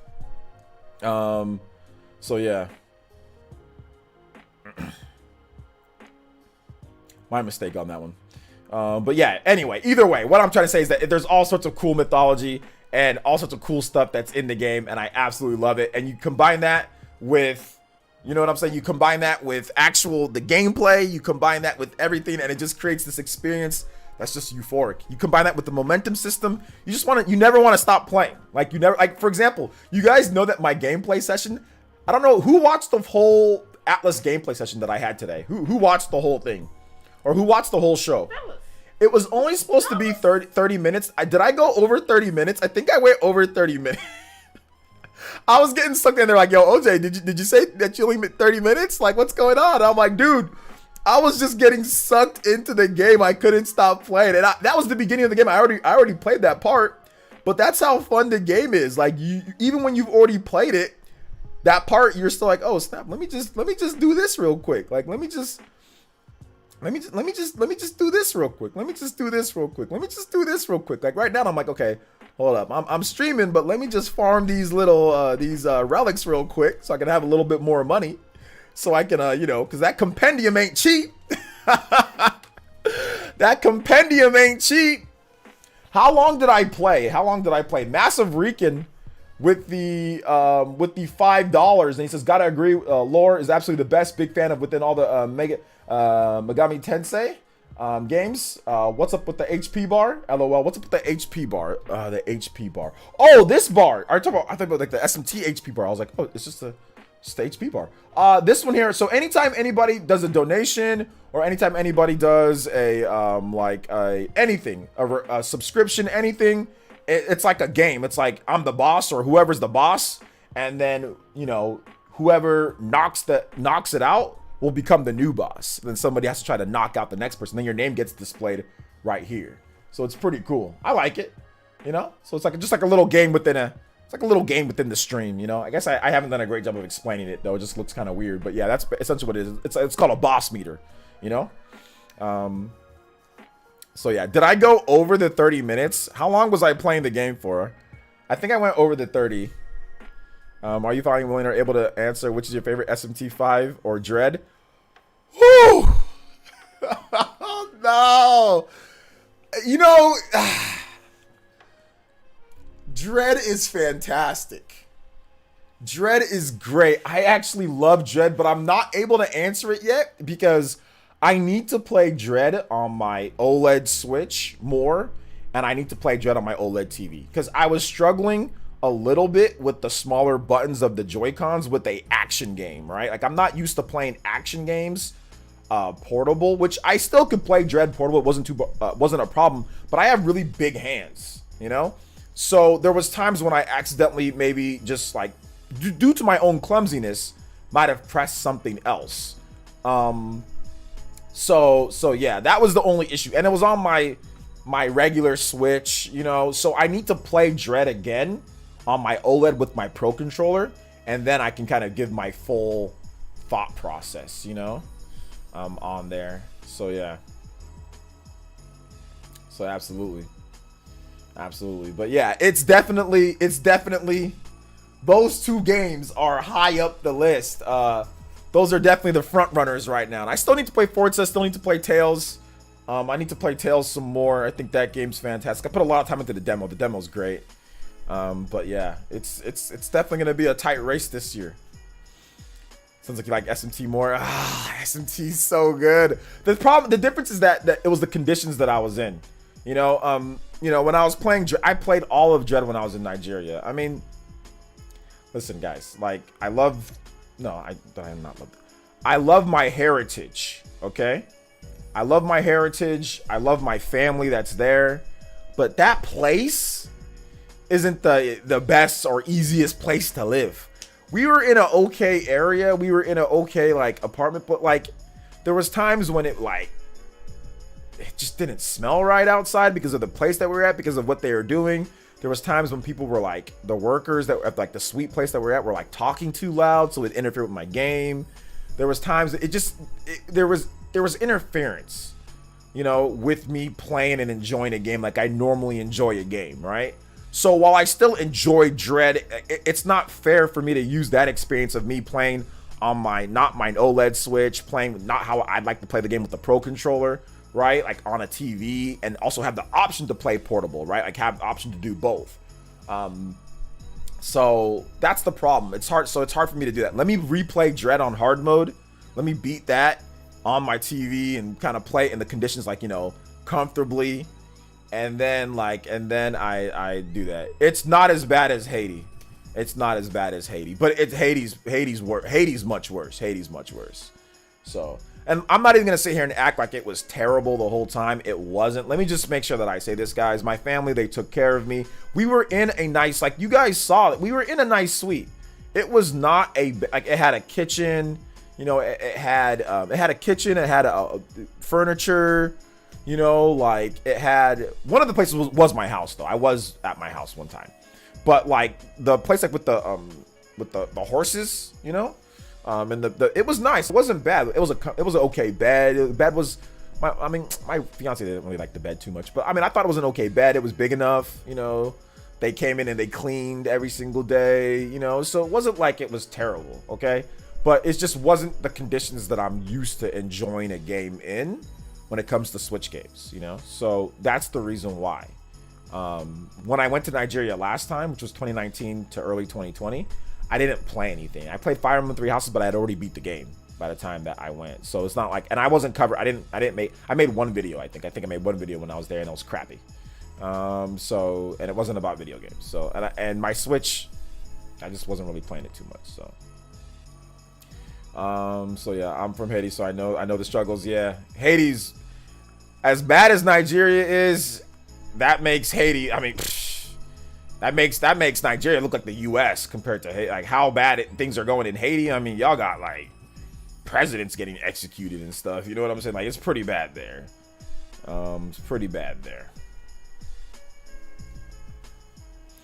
So yeah, man, I think races aren't given the credit they deserve it in Game Awards. They're not given, and let me tell you the reason why they're not given the credit. They're not given the credit that they deserve. They're not given the credit because it's a racing game. Like, so for example, like when you play a game like SMT, right? you've got the demon fusion. You've got the different moves that you can learn. You've got all these different things. You got your team strategy. You've got all these different mechanics that all play a part into what you're doing that creates something. When you play Forza, you're following a line, or you're just holding down a button and you're just, let me just not drive into that water. Let me just slow down on this turn. It's like you driving in real life, but with obviously fantasy, right? So the experience can be great and immersive and can be really good, but at the end of the day, you're driving. You see what I'm saying? Like, you're driving. Now, if you have a game that complicates it a bit more, like a Twisted Metal, okay, not only do you have to drive, but you have mechanics in there. Or like a Mario Kart, okay, like you're driving, but you also have to, you got red shells, you got blue shells, you've got stars, you've got mechanics built into it a bit more. Forza, it's like, okay, you're gonna knock over some piñatas, or you're gonna do some weird stuff like that, but for the most part, you're just racing in an area. So that's the reason why it gets underrated when it comes to the awards, the game awards, because you're driving. And that's just, at the end of the day, you're not mechanically fusing your cars, creating a super team, having some type of crazy boss battle where like you do some stuff, you know, or like you get these new mechanics and like, I mean, you get like new parts to upgrade your car, which is cool. Oh, now my car goes this fast instead of not as fast, you know, which is cool. But at the end of the day, you're racing. It's the same thing as I say like with cruising. Cruising's an arcade racer, but I ain't putting cruising anywhere near Metroid Dread or freaking, you know, I like cruising too. I played a lot of it. I put like 20, 30 hours into it when I was in Nigeria. So I like it, right? But I ain't putting it anywhere near SMT, Metroid Dread, Returnal, Ratchet and Clank. No. It ain't going anywhere near those games. No. It's racing. You know? It's racing. And I know that sounds like it's downplaying it, but I'm not trying to downplay it. All I'm trying to say is that, like, clearly they don't have to think about what the other developers have to think about when making this game. All they had to do is make the dope graphics. They've already got the physics. They've already got everything. They've been making the same Forza games for forever. So just make the graphics really good. And that's all it took. All it took was, they've had that Forza gameplay. The story in that game's trash. Terrible. It's not supposed to be good, though. It doesn't need to be good. It doesn't need a good story. It just needs great graphics to immerse you into the world as if you were driving in Mexico. And that's it. And then a bunch of objectives to do. And good controls. And it has all that. But that's what it is at the end of the day. It reminds me of a basketball game or a football game. But it's even less complex. Madden and, you know, and NBA 2K, there's more mechanics with those games. Because you got shooting guards, you got point guards, you got this, you got to play defense, there's a whole bunch of stuff, right? So yeah, man, like, yeah, that's the thing.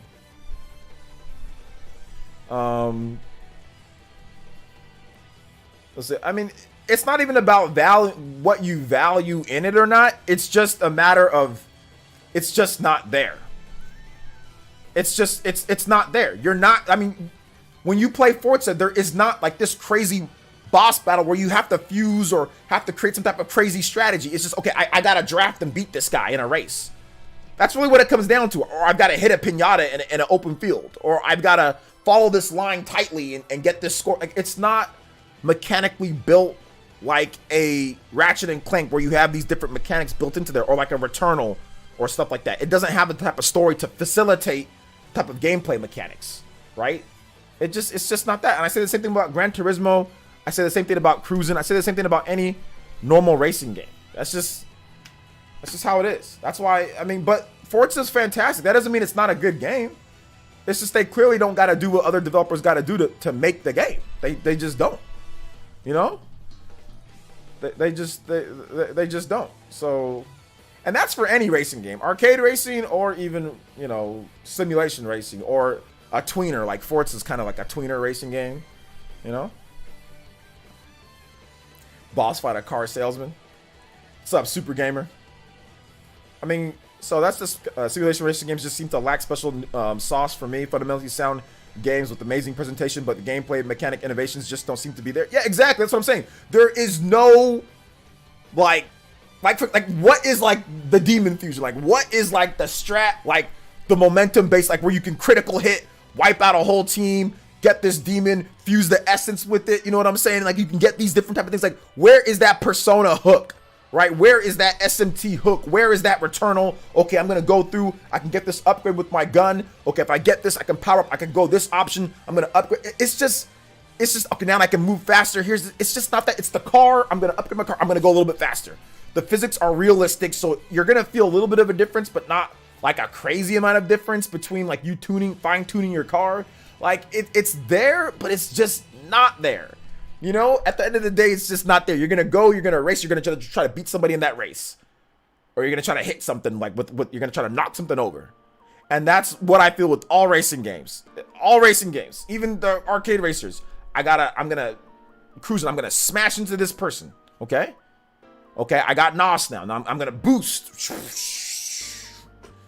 Okay? I'm going to move the control stick. I'm going to hit a jump. Okay, now I'm down from the jump. And then I finish the race, and that's that. You know, and that's just how. There's like I said, there's no sauce.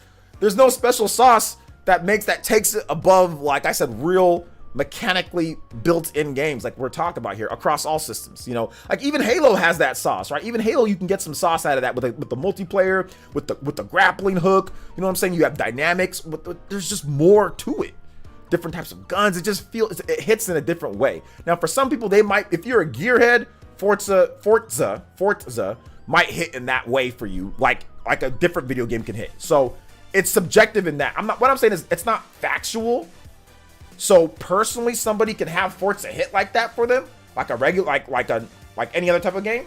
But for me, it's just they clearly don't have to build in certain mechanics and bosses and certain things that you'd have to do in, you know, in a typical gamers type of game. You know, they just don't. They don't got to worry about how this boss fight operates. They don't got to worry about how fun it is. They don't got to worry about Metroid Prime boss fights fighting Ridley on a freaking, how's that going to work? And we're going to put together, they just got to think of objectives for a race and have it be immersive. They don't got to think about the boss fights and the sub bosses and the leveling. They don't got to think about all that. They just got to make I mean, it's still hard, but they don't got to think about all that. So it's hard for me to put it in the same category. It's the same as NBA or NFL. Like, they don't got to think about that. All they got to do is, okay, oh, here's Lamar Jackson. Okay, he's fast. Okay, he's a 95 speed. Okay, here's this guy. Okay, they tackle each other. All right. That's not real mechanics. You know, it's just football. You know, it's just football. American football. So it's kind of how I feel, man. I don't know. What's up, Kelly? I think PlayStation and Nintendo, you think they might have a Venom game? A Venom game? Venom's gonna be in on Spider-Man 2 for the PS5. So look out for that in 2 years. 2023. Venom's gonna be in that game. See, make you get oil changes and change out tire. So I gotta get an oil change, or I gotta get a what's it called? I gotta, you know. So it's just weird, man. This is weird. It's just weird how it is. Like I said, it's not. What I'm saying is not foolproof. But yeah.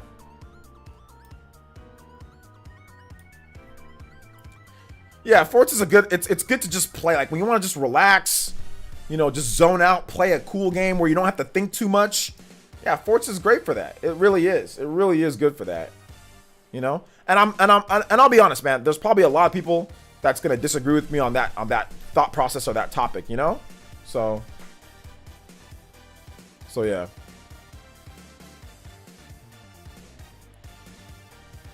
Do you think Xbox had a great year? In my opinion, I feel they needed a new unseen IP to make it more than just Halo and Forza again. But Game Pass has made this year amazing for me. Played so many games. For me personally, Xbox's year wasn't necessarily that great. because they don't have those exclusives that they used to have. I mean, I'm a big fan of the 360, and you know, if I compare what the 360 did, you know, where they had JRPGs, they had all sorts of stuff.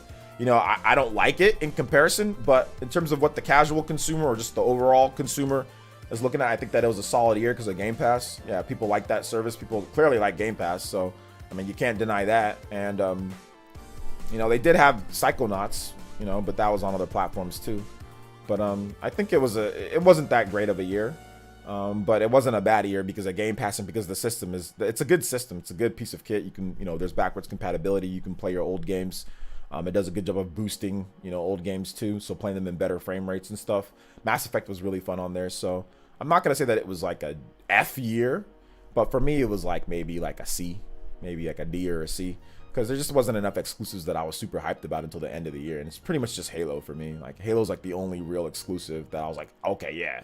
Heck yeah, I'm ready to play. And even then, I'm just kind of like, you know, like Halo, yeah. But like, I'm like super crazy hyped. I'm just like, yeah, it looks cool. Hey, what's up, Extra Sweet? Thanks for coming out to the stream.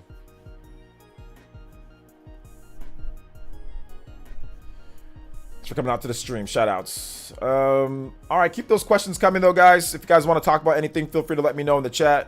Be more than happy to answer all of your lovely questions, beautiful people. So yeah, absolutely. Absolutely.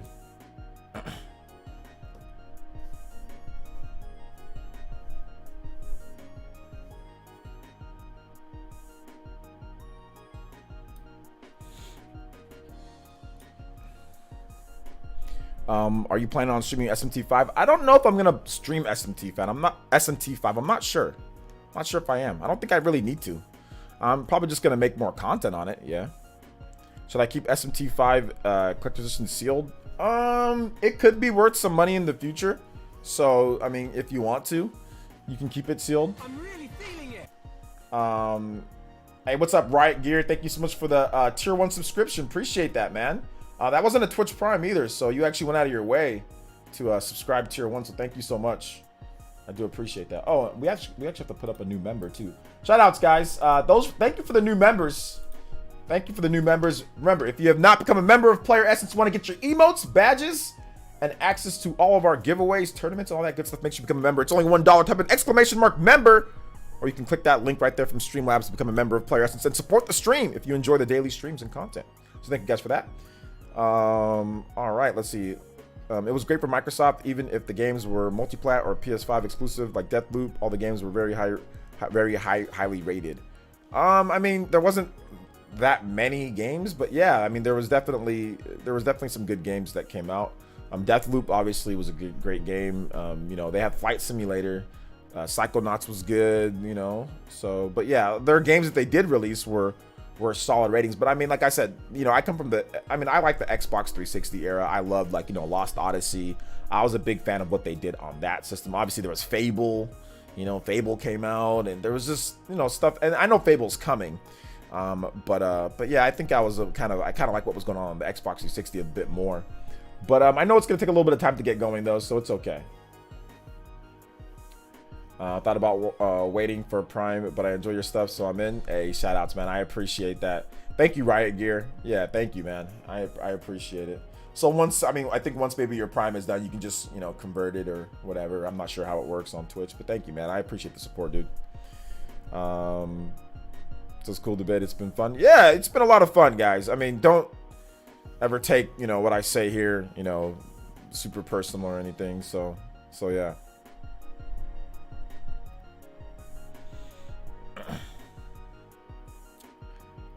Let's see here. Might keep my questions sealed for a while. Yeah. I just got a question. Do you think Venom, he might get his own game by himself? I don't know if he'll get his own game by himself, but I think he might be playable in Spider-Man 2. Let's see here. I totally love that 360 stumped the PS3. It sat over the Xbox One, and 360 was amazing. Yeah. Problem a lot with Xbox exclusives aren't really selling as much as Microsoft wants them to. Same with PlayStation. I mean, I would say that I think Xbox with the exclusives is that they don't have the horses. Yeah, now they just released, you know, Forza, and that's doing great. That's selling really good. People are signing up for Game Pass. People bought the extra expensive version of Game Pass. I think they have like 4 million plus players already. So that's what Microsoft wants to see. They want to see Game Pass subs going up. So that's what I said. I said this on the Spawncast a while ago. I was like, Microsoft has to raise the price of Game Pass, because if they start bringing out bangers, which they will, because they bought up all these studios. Once, you know, what was it? What's that game? Snap. Snap, dude. I'm drawing a blank, but that game where it's like a chick and she has like mental issues. Hellblade. There we go. Hellblade 2. Once Hellblade 2 drops, once Avowal drops, once the next, Starfield drops, once all these Perfect Dark drops, once all these games drop, you're really going to charge the same amount? There's no way. And these are all going to be high quality or very good games. You know, once the next Gears drops, you know, like, that's, you can't do the same price for all that. So they want to see the Game Pass subs go up. They want it to be like there's like 100 million people signed up for Game Pass or something, you know? Hey, what's up, Dre? All right, take it easy, Nuka. Once digital becomes the norm, you'll see Microsoft continue to increase the price of Game Pass. Yeah, exactly. They have to increase the price. Is the new Forza on Game Pass? Yeah, every single first-party game is on Game Pass. So if it's a first-party game, it's on Game Pass. So if you want Halo comes out, that's on Game Pass. Perfect Dark comes out, that's on Game Pass. Gears comes out, that's on Game Pass. All the big first-party games are on Game Pass. Gotta be a steady increase similar to Netflix. Yeah, maybe $5. Maybe, no, not 5. Maybe like a total of like, they'll increase the price to like by $10 a year, and like $20 more a year. But eventually, yeah, Elder Scrolls, eventually it's got to be like, they're going to charge a lot more, or they're going to break it down into different tiers. You want Game Pass Lite? It costs you this much. You want Game Pass, like they already kind of do that, right? You have like Game Pass, you have like Game Pass Ultimate, right? So they already have like different tiers of Game Pass, like where they include Xbox Live, where they don't. Game Pass Ultimate, it's like PC and Xbox. So they're gonna expand on that. They're gonna add more tiers to it. That's what they're gonna do. They're gonna add, like Nintendo's doing. Nintendo regular, Nintendo Switch Online, Nintendo Switch Online expansion pack, you know. They're going to add even more tiers to it. They're going to add more. So that's what I think. Now, $1 for $1 a year for 5 years, the millions of dollars of $1 exists. Yeah, but not everybody does that though, because if it's Forza, the early players you had to have like the actual paid like ultimate whatever. From what I understand, so a lot of those players weren't just like the dollar players. They were actually like the early access players, when there was like 1 million people plus playing it. Those people actually paid for like not just the $1 Game Pass. But no, I see what you're saying though. Like in the long run, for like all the game, like yeah, like the dollar stuff. But I'm thinking that Microsoft is gonna try to find a way to like around that loophole, you know. If it isn't viable after a certain price, I couldn't see paying more than $25 to $30. Their games are too inconsistent. That's what I'm saying. Like the games have to come though before we start talking about that, you know? So that's it. Are you really excited for Halo, OJ? I thought you hated first person games. You didn't even like RE7 and RE8 Village. RE7 just sucks. I mean, that's the reason why I don't like that game. Because it's not Resident Evil. When it comes to Halo, I used to play Halo back in the day. I don't know if I told you guys this, but Halo was my jam. Back in the day, me and the homies, we'd carry the TVs. We'd hook up the TVs and we'd be playing Halo. Heck, I even played in Halo tournaments for money back in the day, man. We had a little pro Halo squad gamer team. Before esports was really like an esports, it was back when it was just Arena. Who understood that? Who understood that reference? I bet a lot of you guys don't. Also, RIP to that. I think that dude passed away that did that, but RIP to him. But yeah, I used to play back then, man. RE7 is lit. People like RE7. I hate RE7. I don't like first person. First person RE is trash.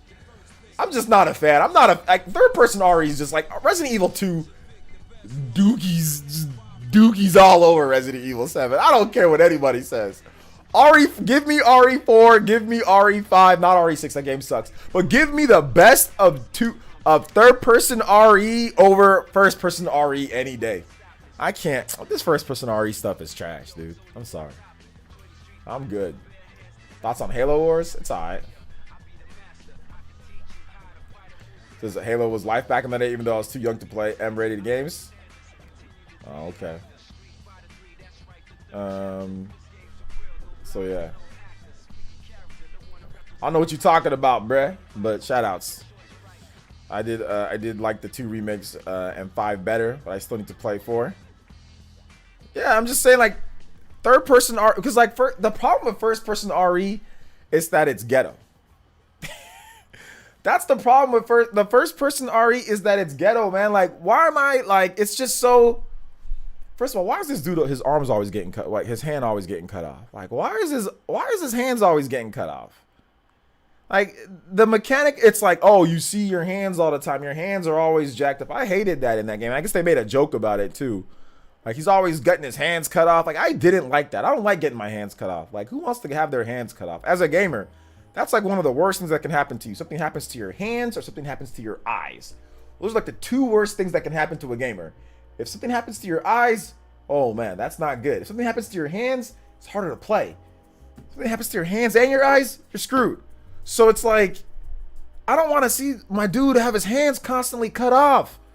Constantly mutilated over and over and over and over and over and over again. They legitimately built a whole mechanic gimmick around this dude's hands getting butchered.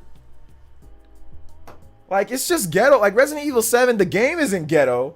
Just the concept is ghetto. Like the gameplay is ghetto. the gameplay is just hella ghetto. It's like you're inside of a car. There's this dude. You're over here doing donuts inside of a car, like inside of a garage. Like, what is this? What is this boss fight that I'm doing? Like, I'm like, am I really fighting a guy inside of a garage with a car? Like, what is this gameplay that I'm doing right now? And I can't. That last boss battle on RE8, what was that? What was that last boss battle in RE8? Can somebody explain to me what the hell? Like the one that where you go and then like he like ascends, then like he falls down and you think he's dead. Not the Chris Redfield stuff, but like that big, but like what was that? It's just ghetto. The gameplay is just ghetto. It's just the gameplay is ghetto. I'm sorry. I don't know how other way to describe it. And I'm joking. Don't take it like I'm serious. I'm kind of like joking, but it's kind of like low key ghetto. I don't understand it. The Capcom was playing too much Outlast. Yeah, I don't know. I've played RE8 is just. I did the demo thingy with RE8 and it's just. I've tried, Lainey. I've tried, young lady.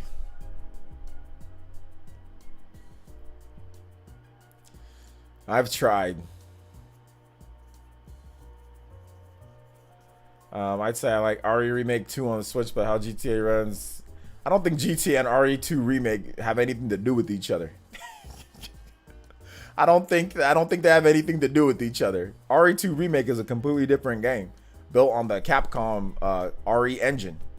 GTA, those are ports from that's using what I think they're Unreal ports, where they are obviously clearly not the same thing. So I don't think you can equate those two things. That's like Witcher runs better on Switch than the GTA does on Switch, and that's The Witcher. The Witcher's a big Xbox, PlayStation game, so I don't think that has anything to do with each other, to be honest.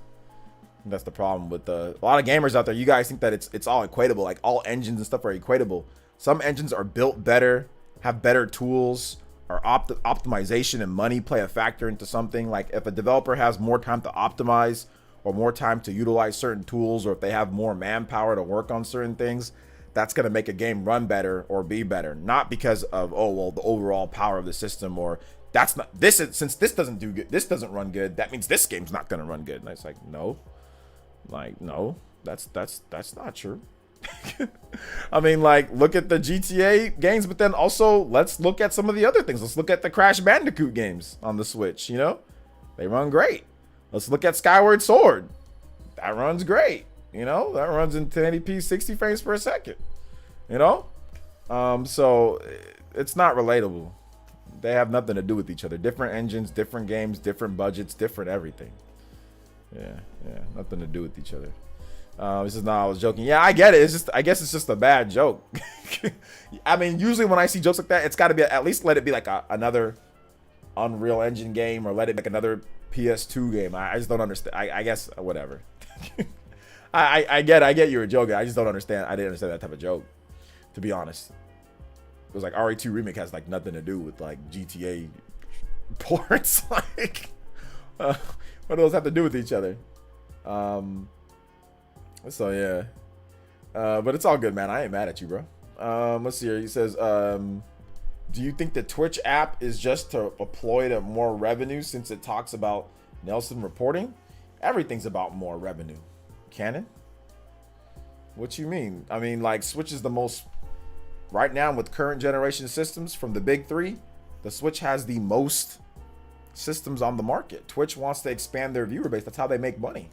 So if you put out an app on a system that has this many million units, yeah, it's about revenue. That's part of it is about revenue. The more people watching, the more people going into your business, the more potential better that you can do. So yeah, the reporting, all of that. But I don't know if it's a ploy more so than a good business strategy. It's a good business move. I mean, it's not a bad thing to get your, you know, your app or whatever on, you know, on a system as popular as the Switch. So it ain't a bad thing, that's for sure.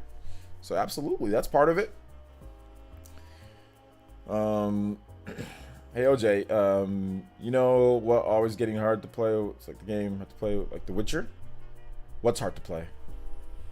What people think that when they see Twitch, they might think that you can broadcast and may get a bad press. The Switch couldn't stream natively. Nah, that's not it. It says it's a Twitch app. Not that it's Twitch broadcasting. It says that you can watch Twitch. I don't think anybody's confused on that. I mean, maybe people who don't know, but the Twitch app, you can't nobody can broadcast from the app. Like even on Xbox and PlayStation, if you hop into the app, you can't broadcast from there. Broadcasting is built into the firmware of the system. It's built into the firmware in terms of what it can do, like the hardware, like built into like, hey, I can broadcast this of what I want to do. You know, it's built into that. It has nothing to do with the app. You know, you can, for example, like you can remove I think you can remove the app. You can not download Twitch and still broadcast to Twitch from your Xbox or from your PlayStation, but not have the app on your system. I mean, I might be wrong on that, but it really shouldn't interfere with each other. You just have to have an account, a Twitch account, so you can link your account, but you don't necessarily need the app. You know what I'm saying? It's like Twitter on Switch. You know, Twitter, there's no app for Twitter on the Switch, but you can access Twitter. You know, you can post. There's stuff that's built into the firmware to allow you to use Twitter, you know, but you don't need a Twitter app. You know, you see what I'm saying? So I think so like you don't need a Twitter app on Switch. There is no Twitter app on Switch. There's no way to access it normally, but you can still put stuff out there on Twitter, right? From your Switch, whether it's video clips or whether it's screenshots. So yeah. You said you hope Rockstar patches 30 frames per second locked on the GTA games. Yeah, I still need to try those out.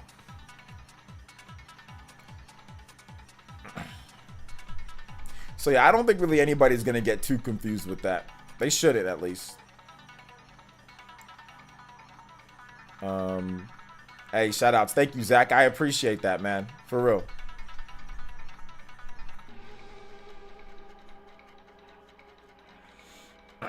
I appreciate it.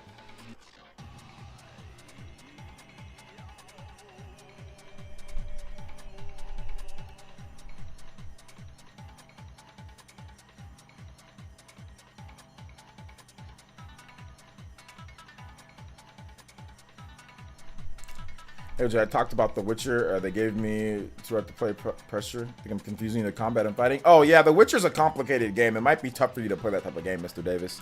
Maybe you should play something else. I mean, I think the combat's clunky, and I don't really like the combat too much in that game. So, I mean, I don't know. Maybe you want to try it out some more. Maybe you don't. It's up to you, man. So, really, what it comes down to. All right, I think I'm good with this Tekken music though. All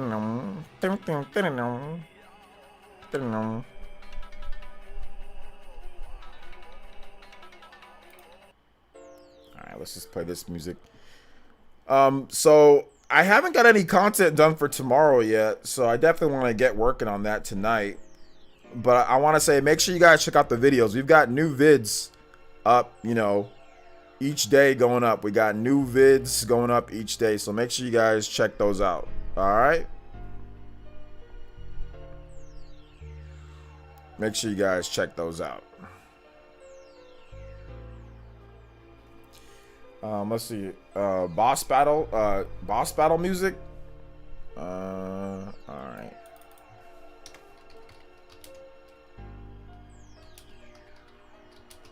I'll play some SMT4. That's some pretty good boss battle theme.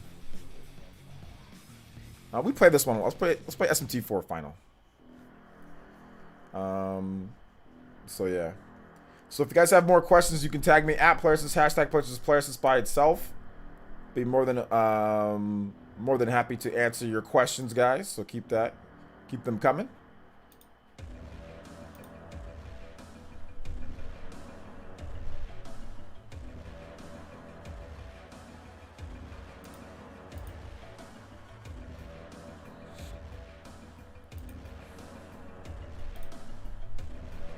Shout outs to the viewers, also the new viewers on Twitch too that we picked up from the SMT stream. Appreciate you guys. Super random. Have you ever built a Gundam? Nah, never built a Gundam, but maybe one of these days. Maybe one of these days I will. Maybe one of these days I will build that Gundam. And it'll be awesome. You guys will all love it. You guys will all love it. You know? You guys will all love it. Let's go.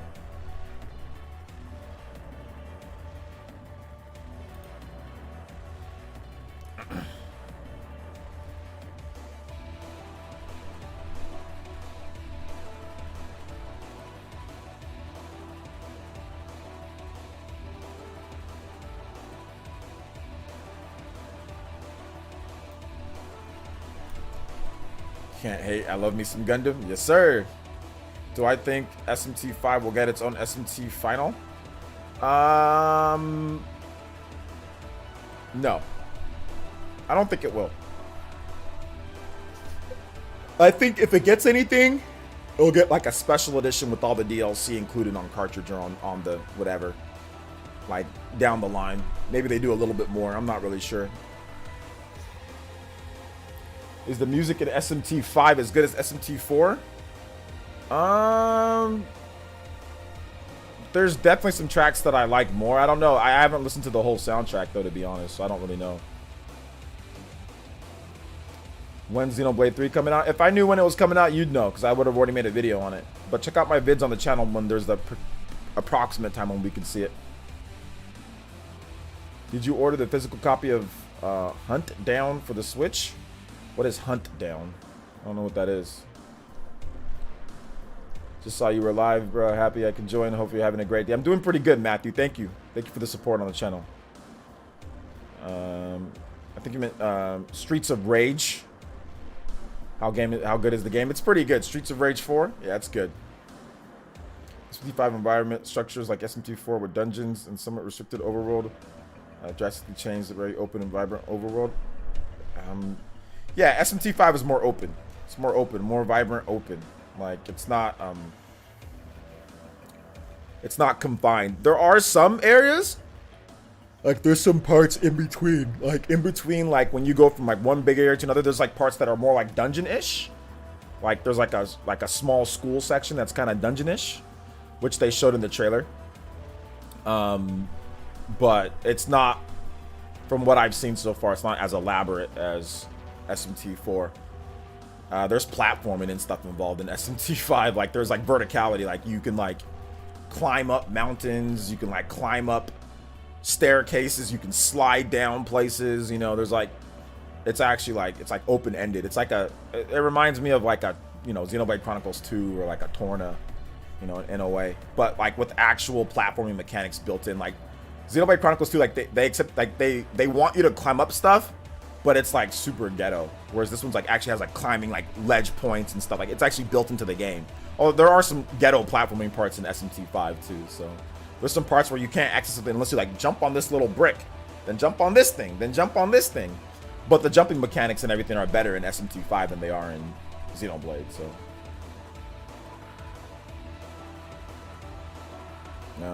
So yeah, man. Yeah, we're talking about the toy models, Gundams. Hunt Down is a 2D Contra-like platformer, just got a physical release on Amazon. Yeah, I didn't even know what, dude, I didn't even know what the hell that was, man. I'm sorry. You know?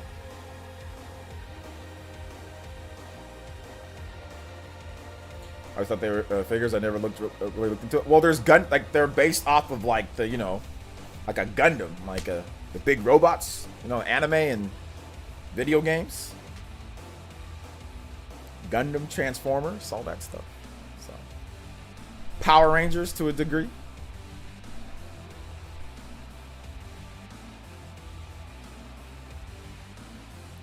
Hey Jay, I got another question. Just sold a Play Store. Power Rangers go well. Dude, Mr. Davis, I have no idea what you're talking about, man. Oh, the Power Rangers game. Yeah, it's okay. If you like fighting games, it's okay.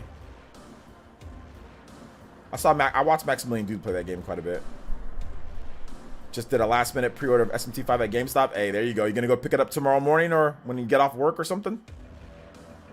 Good stuff. Good stuff. I like it.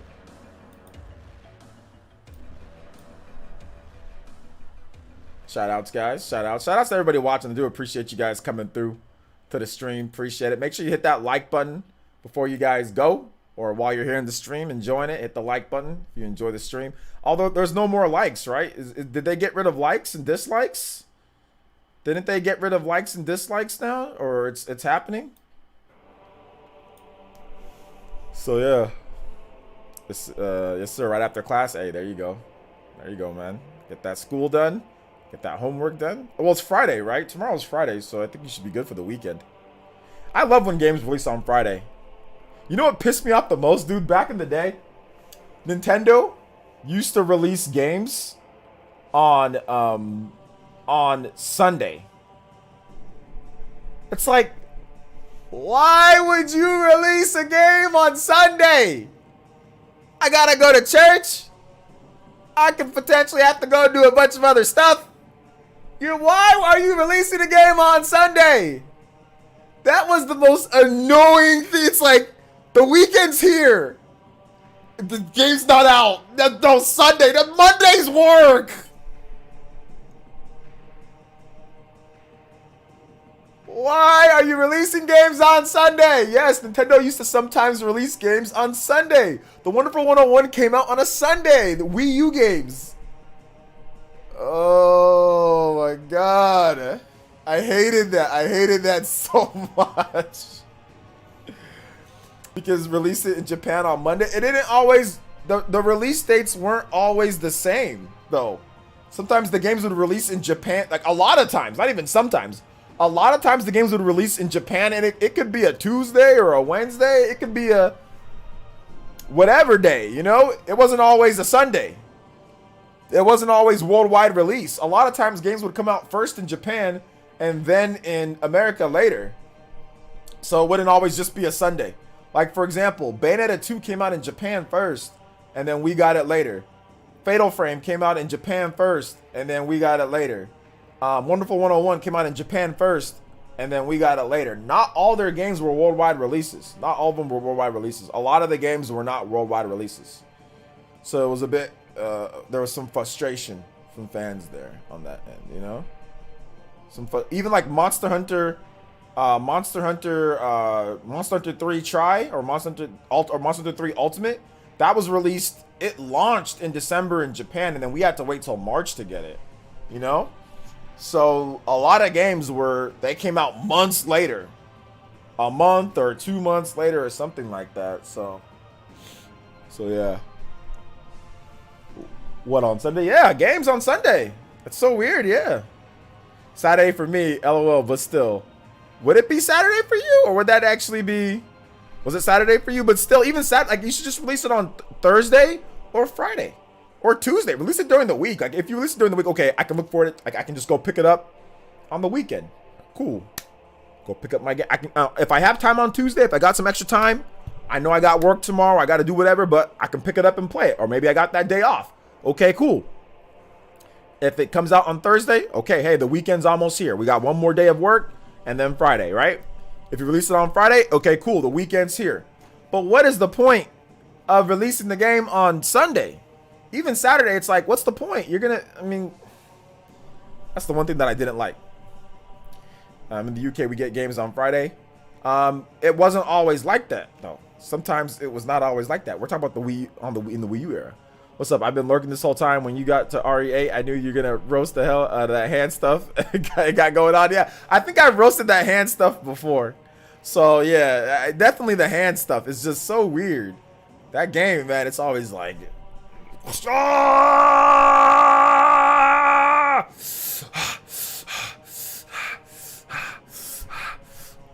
then he wakes up.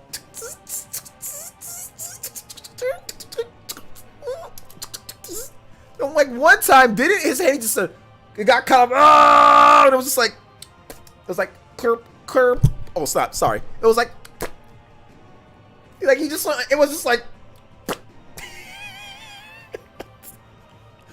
I was like, wait, hold up. It was like, yeah, didn't that happen in Resident Evil 8? It was like, I'm like, what was that, man? Like, did he just pop his arm or his hand back on with, like, no, they weren't even like, can somebody tell me what happened in that scene in Resident Evil 8 where, like, they just, like, there was like an elevator or whatever. Like, whoever it was, like, he just, like, popped his hand back on or whatever.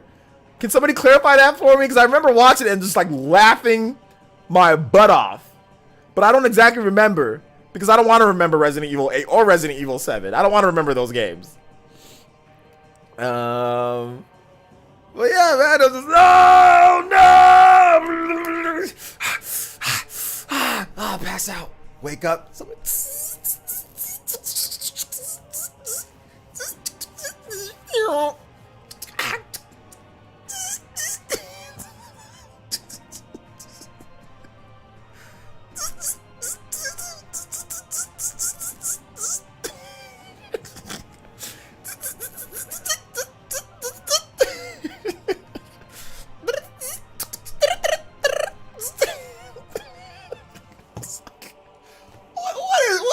Nonsense, man. What is this? What is this nonsense that's going on, dude? Like, what is he doing? Like, what is this? Dude, I swear, I'm rolling at Capcom's headquarters if Leon Kennedy ever gets his hand chopped off. I'm rolling there. I'm talking to somebody. I'm demanding that somebody from Capcom do something. Chris Redfield punched a boulder and didn't even have a bruise. He punched a Colorado boulder. Like Boulder, Colorado. Like one that you would see, like, there's the Buffalo. And, like, you know, and there's like a big boulder, like, rolling down a hill. He punched, like, a life-size boulder. Not a rock, but a boulder. And didn't break his hand. Nothing happened to his hand. Not a single thing happened. Now here comes this guy. What's his name? Ethan? And for some reason, he's like the Three Stooges version of losing your hand. Oops, my hand goes off again. It's like when SpongeBob ripped his pants. You guys remember that episode when SpongeBob ripped his pants? I ripped my pants! Like, he just kept on doing it so many times, so when it got old and corny, Said, hey, dude, oh, dude, you no longer have it, dude. You no longer have it. You guys remember that episode? That's what it reminds me of right now. This dude's always losing his hands. I don't like it. Hey, OJ, I like how he pours. Yeah, he pours. Ah. I mean, they use herbs in Resident Evil. Just go. Psst. Psst. Ah, they take an axe bath. So I mean, I guess it's always been funky healing in Resident Evil. But I mean, man, like this man's pouring, dousing alcohol somehow heals zombie bites and whatever. I don't know. Baker bites. Yo, shout out to the subscription, Zach, Tehran. Thank you guys for the subscription. I appreciate that. Yeah, this man pouring some some rubbing alcohol. The stuff that your mom used to use back in the day. It was like Robitussin. This man got that mixture, got that Robitussin mixture of out. Remember your mom? Anytime you get a cut, anytime you got to clean your ear, it was in the brown bottle. If you're black, you know what I'm talking about. You know. It was in the brown bottle, and it was the be-all, end-all for it was, you got a cut, you ran out of mouthwash, you got a sore. It was multi-purpose in a brown bottle. He's using that stuff. The test. Oh my gosh. Yeah, man, that's essentially what was happening, man. That was what was happening. And I was like, yeah, you know what I'm talking about? Yeah, it was in the brown bottle. Oh my gosh, dude. Oh my gosh, it was great. Hydrogen peroxide, yes. The hydrogen peroxide in the brown bottle, you just used it for everything. You know, I'll kind of borrow from my man Chris Rock. It's like, you got a gunshot, tussin, hydrogen peroxide. You fall, scrape your knee, hydrogen peroxide. You know what I'm saying? You broke your leg, peroxide. Ah, yeah, boy. Let that peroxide soak into the bone, down to the bone, let it soak in. For those who don't know what I'm talking about, Chris Rock was making a joke like how his dad used to always use Robitussin for everything. So you break your leg, Dad, I broke my leg. Put the Robitussin on it. Let it soak into the bone. Oh my gosh, man. So yeah, good stuff. Good stuff. The WD-40 of medicine, yeah, man. The WD-40.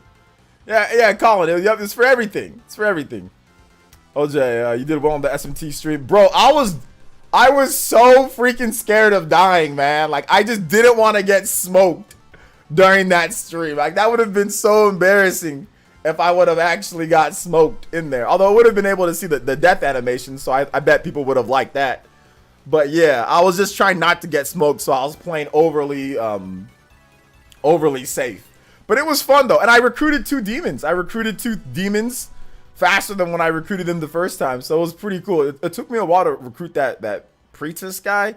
It took me a while to recruit that demon, before. So it was pretty cool to actually get those demons quicker, and they were really funny. The dialogue was great.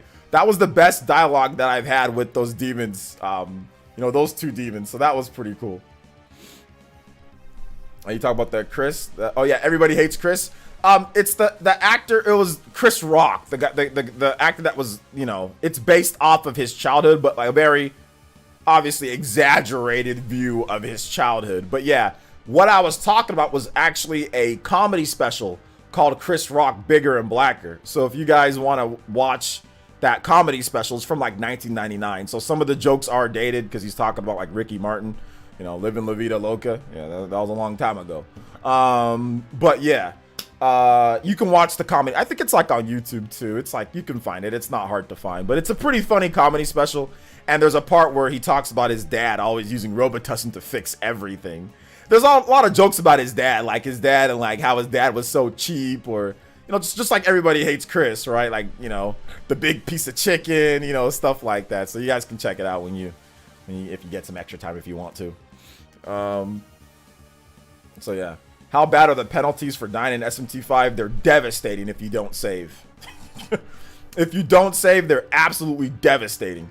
Because if you haven't saved in a while, you lose all your progress. There's no auto checkpoint. There's no auto save, which I don't know if they did that on purpose or if they just said whatever.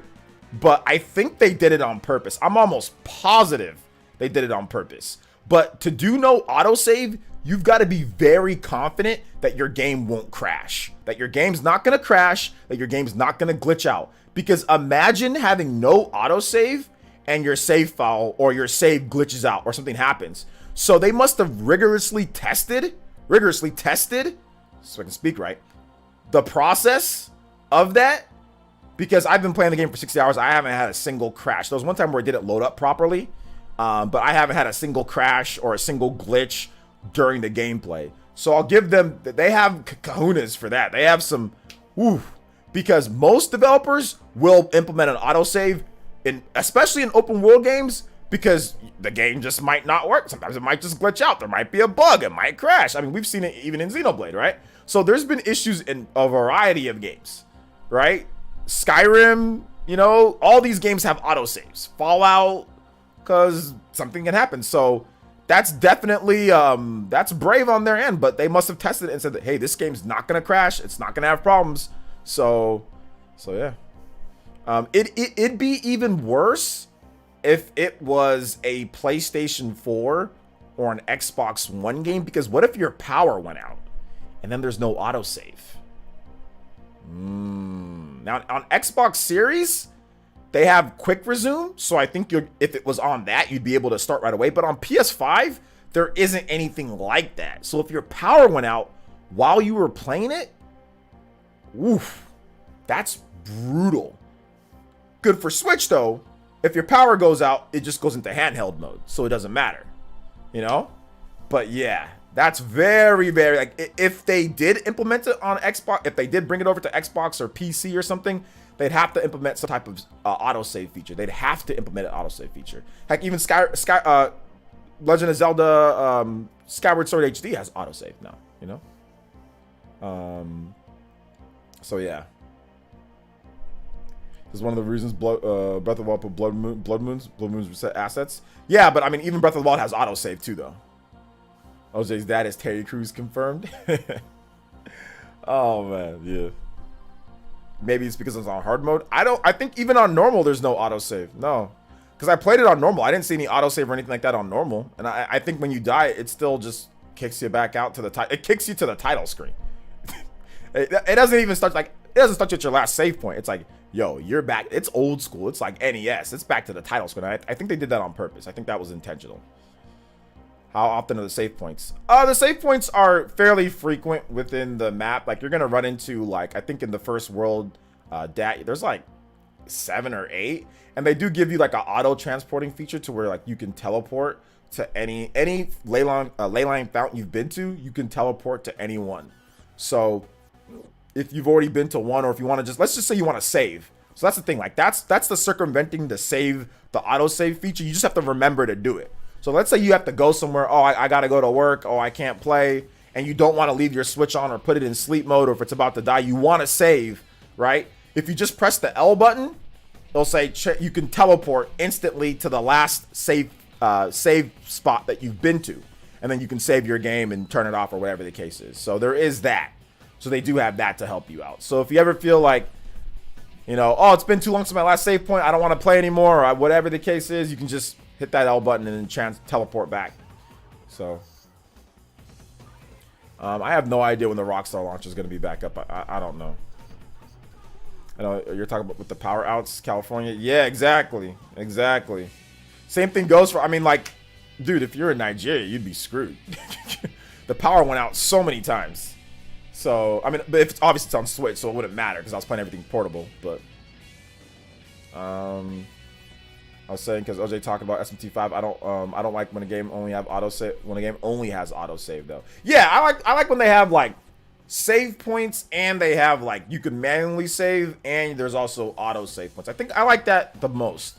Like I like when you can save at a place, but then you can. My favorite is save anywhere. That's my favorite. But apparently coding for save anywhere can cause issues. That's why you don't see all developers do that. But yeah, I love when you can just save, like press the start button and then just save the game. But not a lot of games, not all games do that, you know. But there are a lot of games that do that. I've played all the Persona games and all the SMT games for the most part. Maybe I've missed some obscure ones, but I've played most of them. I'll save for the week. Man, I lost like 2 to 3 hours of progress in P5 because my PS4 turned off in rest mode. A little double saved after that. Yeah, exactly. Because like the power might go out or something might happen. You know, your PS4, it's in rest mode. Same thing goes. Like if you put your PS5 in rest mode, you know. So there's been times where like my powers went out when I'm playing Switch, you know, and it just bam goes to portable mode. There's been times I was playing Persona. I was playing Persona 4. And my power went out. And you know what did I do? I just lost that time. Luckily for me, it hadn't been that long since I saved, so it was okay. But yeah.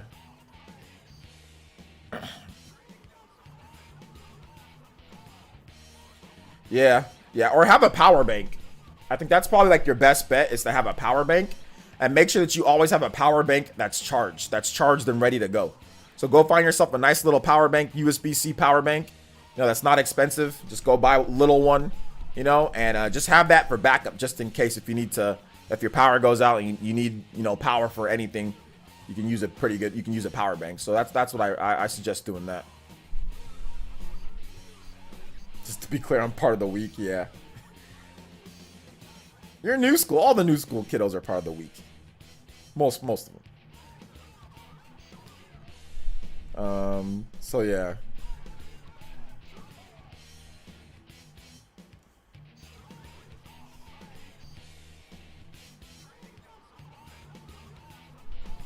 I'm excited for SMT5, but hearing about the difficulty makes me a bit intimidating for a newcomer like myself. There's easy mode. I'll be doing a video tomorrow. Big video on SMT. Big video on SMT. Big video on SMT tomorrow. So,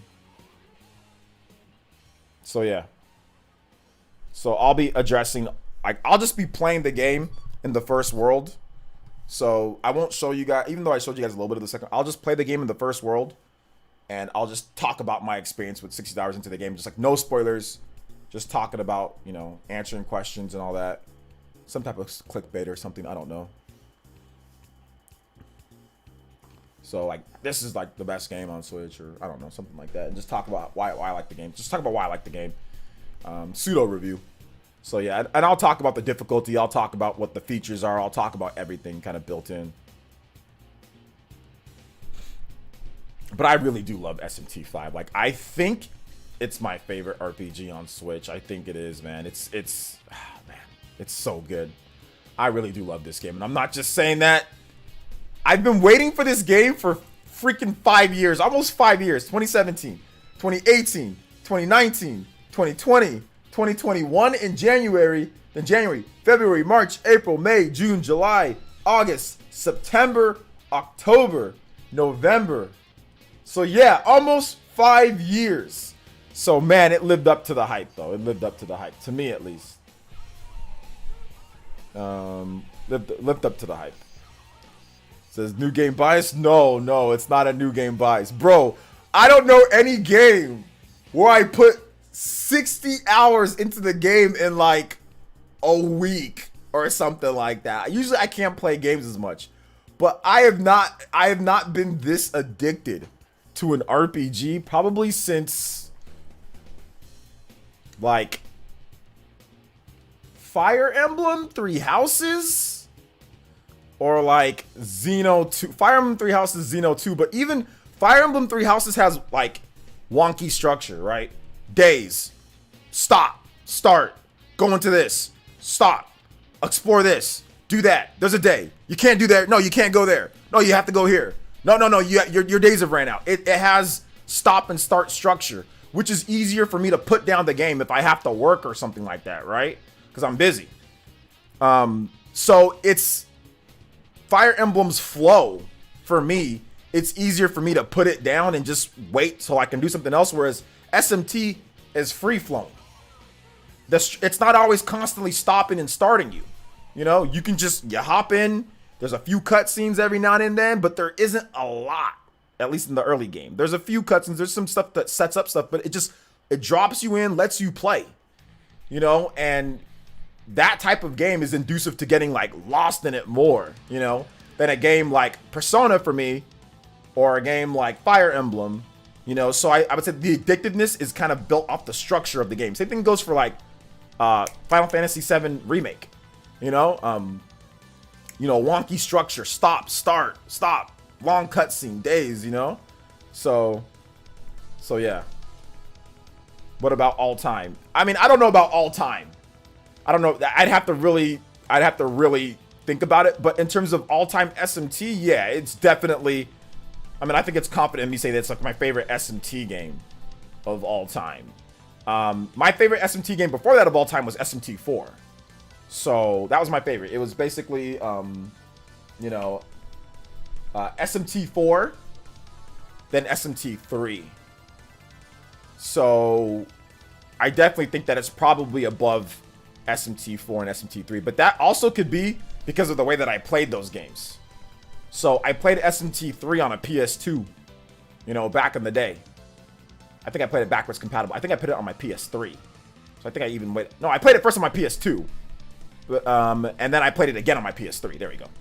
And then SMT 4 I'm playing on a 3DS where my hands are just too big. It's a 3DS.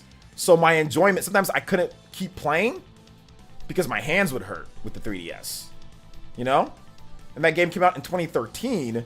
So I think that was before the new Nintendo 3DS with like the bigger ones, right?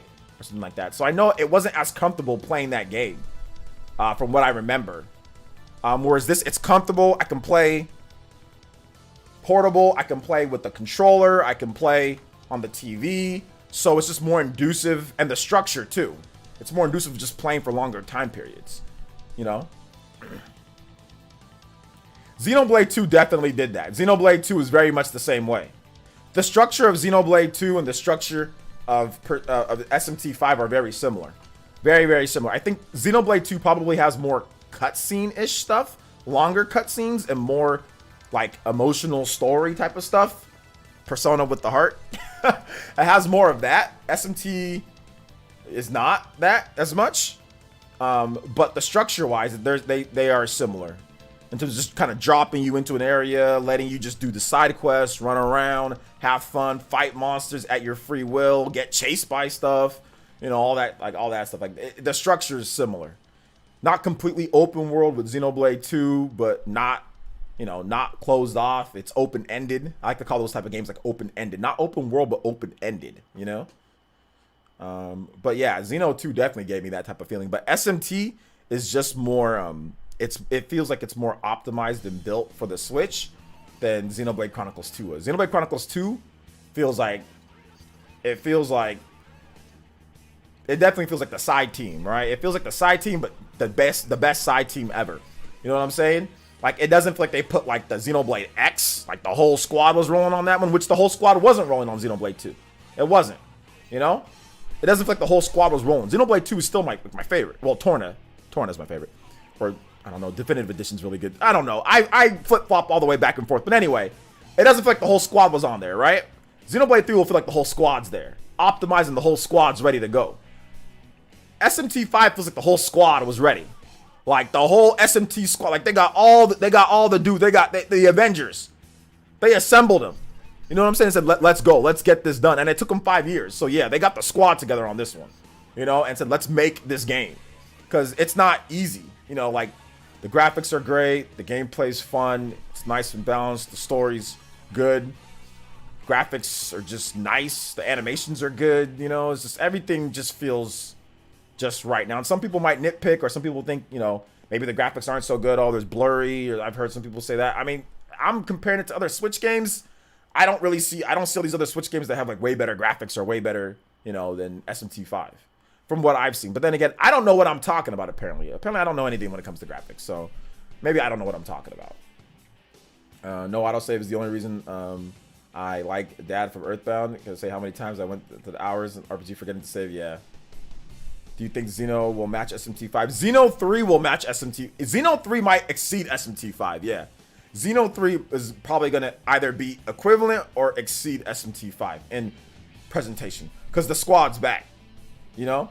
Because if you look at Xenoblade X was the pinnacle of Wii U RPGs. Even still to this day, Xenoblade X, in my opinion, is as impressive as new open world RPGs coming out today. The graphics aren't as good, but the art and the no loading screens when you're in that world, it's very impressive for what the system can do. So when the squad's back, when they got Takahashi Team 1 and the squad actually making a Xenoblade game at full power, Frieza full power, nah, we ain't getting cut in half by Goku here. This is gonna be a beatdown, you know? Yes, Twitch is available on the eShop right now. Yes, that was everybody already kind of knows about that. All right, take it easy, Neophyte. Yeah, no, trust me. I'm actually the same way. Wait, no, that's Aron. I think that's Aron. Anyway, Horseshoe Aron. I was the same way with Xenoblade. I would play Xenoblade 2 so much until like I passed out. So it's between like Xenoblade and like SMT5. SMT5 is giving me like that Xenoblade feel though. Like the games where I'd stop, I'd still play for a long time, but stop was like Fire Emblem. Like I'd play Fire Emblem for like an hour, 2 hours and stop because it stops you. Same thing with Persona. But I would just play for like a lot of days. Like it took me, you know, it took me more than a month to beat Fire Emblem to get 80 something hours in the game. I'm a couple weeks into SMT5 and I already have 60 hours. So my rate of play is a lot quicker, you know, than Fire Emblem, because like Fire Emblem you start and stop a lot in that game, you know? A lot of story, a lot of talking. SMT is like all about that action, you know? I'm an all about that action guy. Give me a good story, but I don't want story. I don't want days. Like I don't want days interfering with my stuff. Like I gotta deal with days in real life. I don't want to deal with days in RPGs. Like that's like one thing that I don't like. It can be done right. Like I think Persona does it right. Fire Emblem does it right. Don't get me wrong. I don't think that they don't have to do that. But if it was my option, I don't want to deal with days and I can only do this many actions in this day. Like I get it that it's balanced for the game so that you can't be OP or whatever. But if I have the option to become OP or better, I want to have that option, you know? Like I want to have that option. So, but I understand like the whole days thing. Like I get it. It's a gameplay balancing mechanic, and like some games need it. There's no way you can't get around it. You need to do the whole days thing. Like some games just need it. So I get that, you know.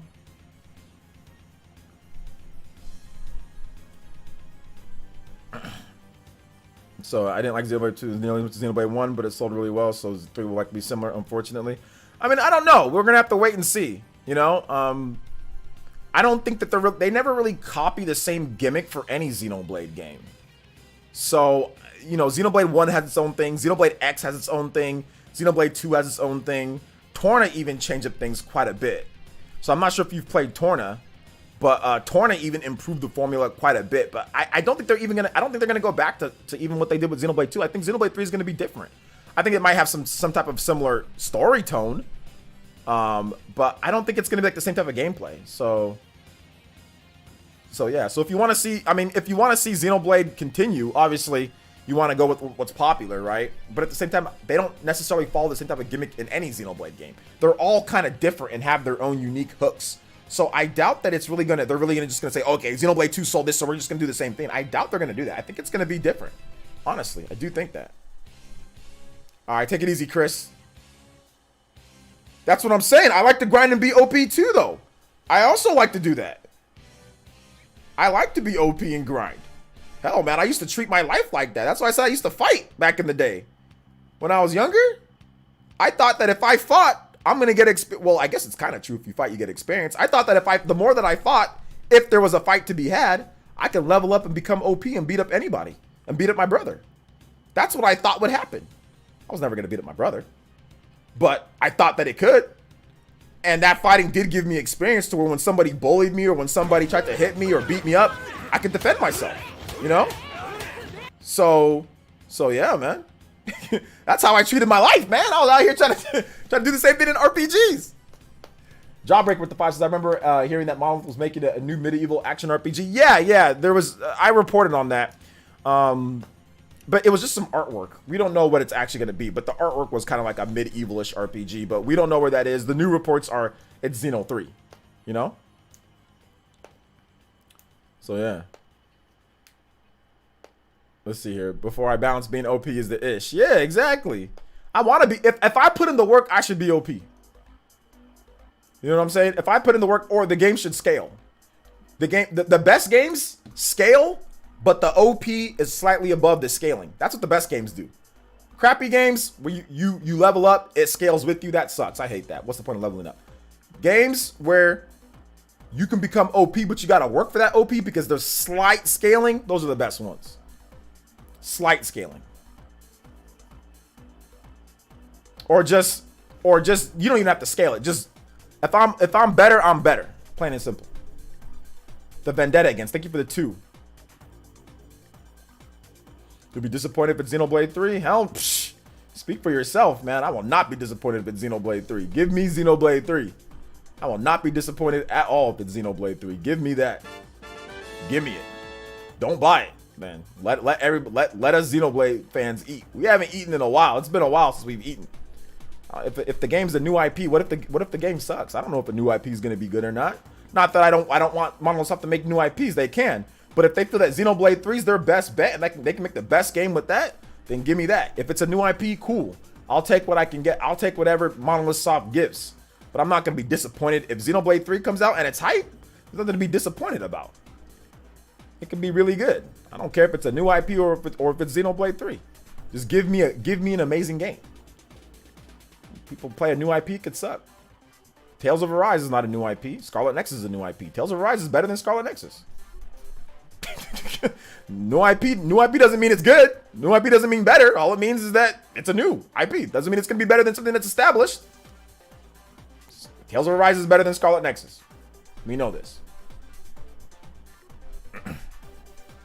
Let's see here. I'm down with whatever, honestly. Especially if Xenoblade 3. Yeah, exactly. I love X2. Give me X2. Give me a new IP. Give me Xenoblade 3. Give me... There's no such thing as disappointing me with Monolith Soft. If Xenoblade 3 comes out and it's lit, that is not disappointing. I don't care. You're not a true Monolith Soft fan if you're disappointed with Xenoblade 3. You're just not. You can't be. Nobody said Scarlet Nexus isn't good. I said that Tales of Arise is better than Scarlet Nexus. That's what I said. I didn't say that it's not good. You guys gotta listen to the words, guys. Listen to what I'm saying.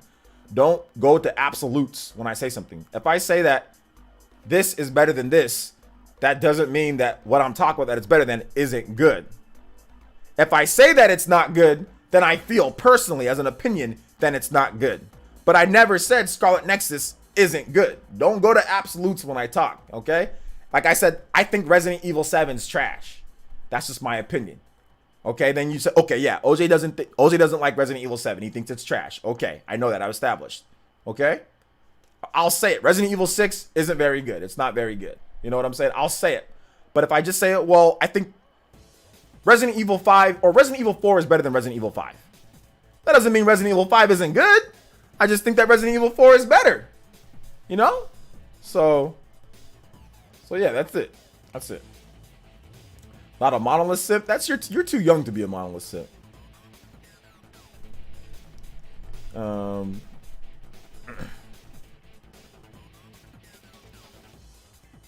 We love the graphics in Xenogears. That PS1 game, Xenogears is cool. RE5 was awful. RE5 was not awful. That's cap. RE5 was great. RE5 was fantastic. I'm down with whatever, honestly, especially if it's Xenoblade 3. Yeah. RE6 isn't very good. RE5 is great. RE5 co-op is whoo. Woo. RE5 co-op. That's some of the best co-op action the PS3 and 360 era had to offer. That's some fun-ish co-op. Even if you have it on Switch, if you had 2 Switches, local co-op portable mode, oh man, that's a ton of fun right there too. Or even online. Want to play it online with the family member or friend? Some good stuff. That's some good stuff. Says RE5 without co-op is the piss. Okay, that doesn't mean the game is bad though. And it's not like you don't have access to co-op at all times. There's online multiplayer in the game. So it's not like you don't have access to it. And even then, it's still a good game. Just the AI is trash. AI is just not very good. But it's still, that doesn't make the game bad because you don't have a co-op partner. It's just more fun with a co-op partner. That doesn't mean the game is bad. It's still the same mechanics. When you play co-op, it's still the same shooting, the same story, the same guns, the same everything, the same upgrades, the same everything. Nothing changes outside of, oh, you have a smart partner now instead of just a stupid AI. You know? So it's not like nothing changes to where the game all of a sudden sucks. You know? It's still the same game. So just keep that in mind. So, you know, co-op doesn't save the game. The game is still good on its own, playing single player. It's still good because the mechanics of the game are still good. The upgrading's still good. The guns still feel great. The story's still fantastic. You know, the story's still great in Resident Evil 5. Still really good. You know? RE5 does not suck. That game does not suck. Just put Twitch on the Switch after stereo sync with the Switch and PC. There you go. Never played RE5 single player, but co-op is fire. Yeah. The AI is just kind of dumb, especially on the harder difficulties. On normal, you'll be okay. But on the harder difficulties, the AI is so stupid, it might even be impossible to beat a boss sometimes. Like on the hardest difficulty, AI is not, the AI is bad. The AI is terrible. But I think that if you're playing on the hardest difficulty, they expect you to play. I think at the time, they were expecting you to go online and play online multiplayer because they would always say online, go online, online, drop in, and it's drop in and out online. So you can drop in and out with the online play, you know? So they were even telling you, like, even in between, you can start a game single player, do a chapter or two, and then you can add a multiplayer online on PS3 and 360. You can add somebody in that chapter, you know, or in the next chapter. So even in between, like, there was ways to get in and get multiplayer in. So if you were having trouble or if there was an issue, you could get somebody in there, you know? Or you could open up, you can leave your lobby open. You can go into the game, leave your game open, and then somebody can join the game, you know? So they were pushing online like crazy in that game. Now the mercenaries mode, you know, there's some issues with it, but I thought it was still fun. I still had fun with it. Nah, I don't think RE5 was trash single player. Nah, I don't think so. I thought it was fun. Even single player, I thought it was fun. So yeah. Yeah, the atmosphere and all that was gone, except for like a few different stages, but the gunplay and the mechanics are still just as good, if not better. So that's what Resident Evil 4 did. Resident Evil 4 brought amazing gunplay, you know? So the gunplay was still hype. The upgrades were still hype. The boss battles were still good. The story was still really good. So everything else that makes Resident Evil was intact or better in RE5. Even in some respects over RE4 when it comes to like the gunplay and the mechanics, and also even quality of life. You can quick swap weapons. Resident Evil 4, you had to, and even older Resident Evils, you have to go into the loading, the screen where you can't see anything, pick a different weapon, and then go back out. There could be zombies trying to chase you or whatever the case is. In RE5, you can just quick swap. You can have your quick swap weapon right there. So even that was better, even within the RE structure, you know? So that was cool.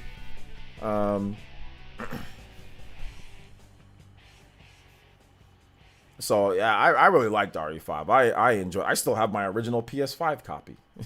I like RE5. I thought RE5 was fantastic. I bought RE5 again too. I think I bought it on Xbox. I didn't play all the way through though. Yes, RE4 is definitely one of the best games of all time. I would rate it like in the top. It's definitely like a top 5, top 10 game for me.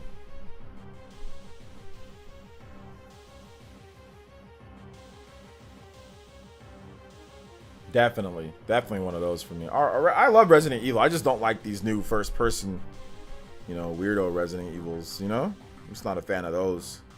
But outside of that, everything else is Gucci. Everything else is good.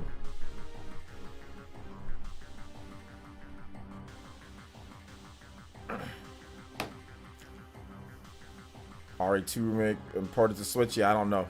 I prefer action oriented RE. I need jank Mario games. You need jank. You need bad controls. You need bad controls and jank and terrible menu screens and stuff like that.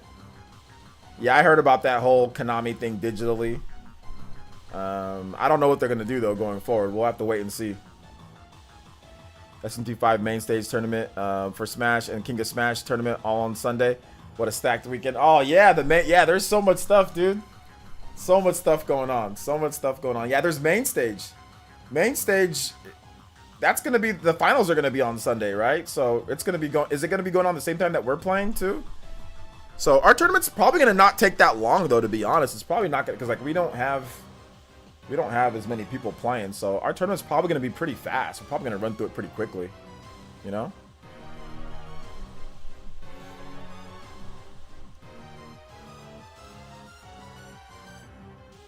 I don't like the Evil Within. I actually don't like the Evil Within. I think that the gunplay in the Evil Within, it's like, it's trying to be Resident Evil, but it just doesn't do a good job of being Resident Evil. It's trying to be Resident Evil 4 and Resident Evil 5 with this gunplay, try to be like a mix between the two, but add in some horror elements from the original Resident Evil games. But it's just, there's just something about that main character. He's not a Resident Evil character. Like when you play a Resident Evil game, with the exception of these corny Resident Evil 7 and 8 where you can't even see your character, like literally they don't even want you to see what his face looks like. Ethan's face looks like it, but anyway, like he's just not a Resident Evil. Like I want to see Jill, I want to see Leon, I want to see Chris, heck, even Sheva. All of the Resident Evil protagonists are all better than that dude. They're all better than that dude, who reminds me of the guy from Resident Evil 4 that got bodied,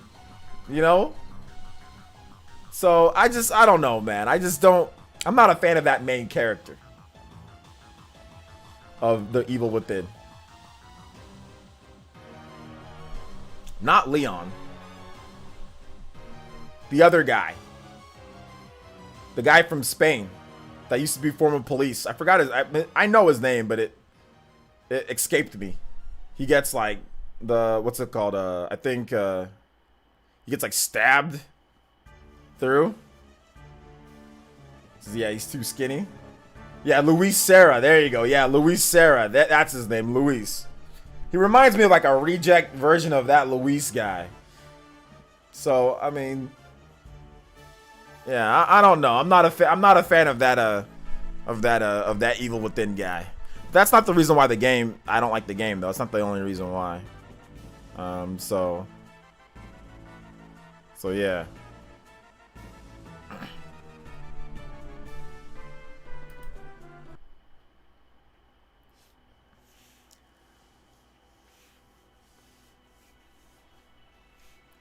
Imagine if we got Smash Bros. Ultimate style game with everyone from Persona and SMT fighting it out. I don't know. Would that be good? I mean, I guess that could be good. It would just be like Smash Bros. Just with less characters, though. Like less franchises. I don't know. I don't know if that'd be that great. I'm not sure. I mean, I'd play it, but I'm not sure if I'd be like, oh my god, that'd be like super hype. It's like, it's just Smash Bros. With less franchises, right? I mean, I like Persona and I like SMT, but like Smash Bros. Has way more franchises. So you want a game exactly like Smash Bros. With just SMT and I guess. I mean, there was I think Nickelodeon All-Star Brawl is like influencing what I think about these Smash clones or games that try to do it with popular franchises, because it's just like, I mean, we've seen it with Turtles over and over. Oh yeah, oh yeah, that'd be cool. Yeah, no, that wasn't that great. Oh yeah, PlayStation All-Star Battle Royale. Oh no, that wasn't that great either. It was eh. Oh no, Nickelodeon All-Star. Oh yeah, no, that's not that. I mean, like, I've seen it before, Seen it before. Yeah, it's a Nick All-Star. It's coming. When's the new Turtles game coming? Next year. So yeah, man. I don't know. So I can't sit here and say, oh my gosh, that'd be the greatest thing ever if there was just Persona characters or just SMT and Persona characters in a Smash Brothers style game. Okay, we already got Joker in that game. Okay, so we have people that are slightly different from Joker. You know, I'm not sure. I'm not so sure. I'm not sure if that would be like hype. There was the fighting game though, Persona 4 Arena Ultimax. I think that's more suited to a game like that, you know, more so than Smash Brothers, but you know, whatever.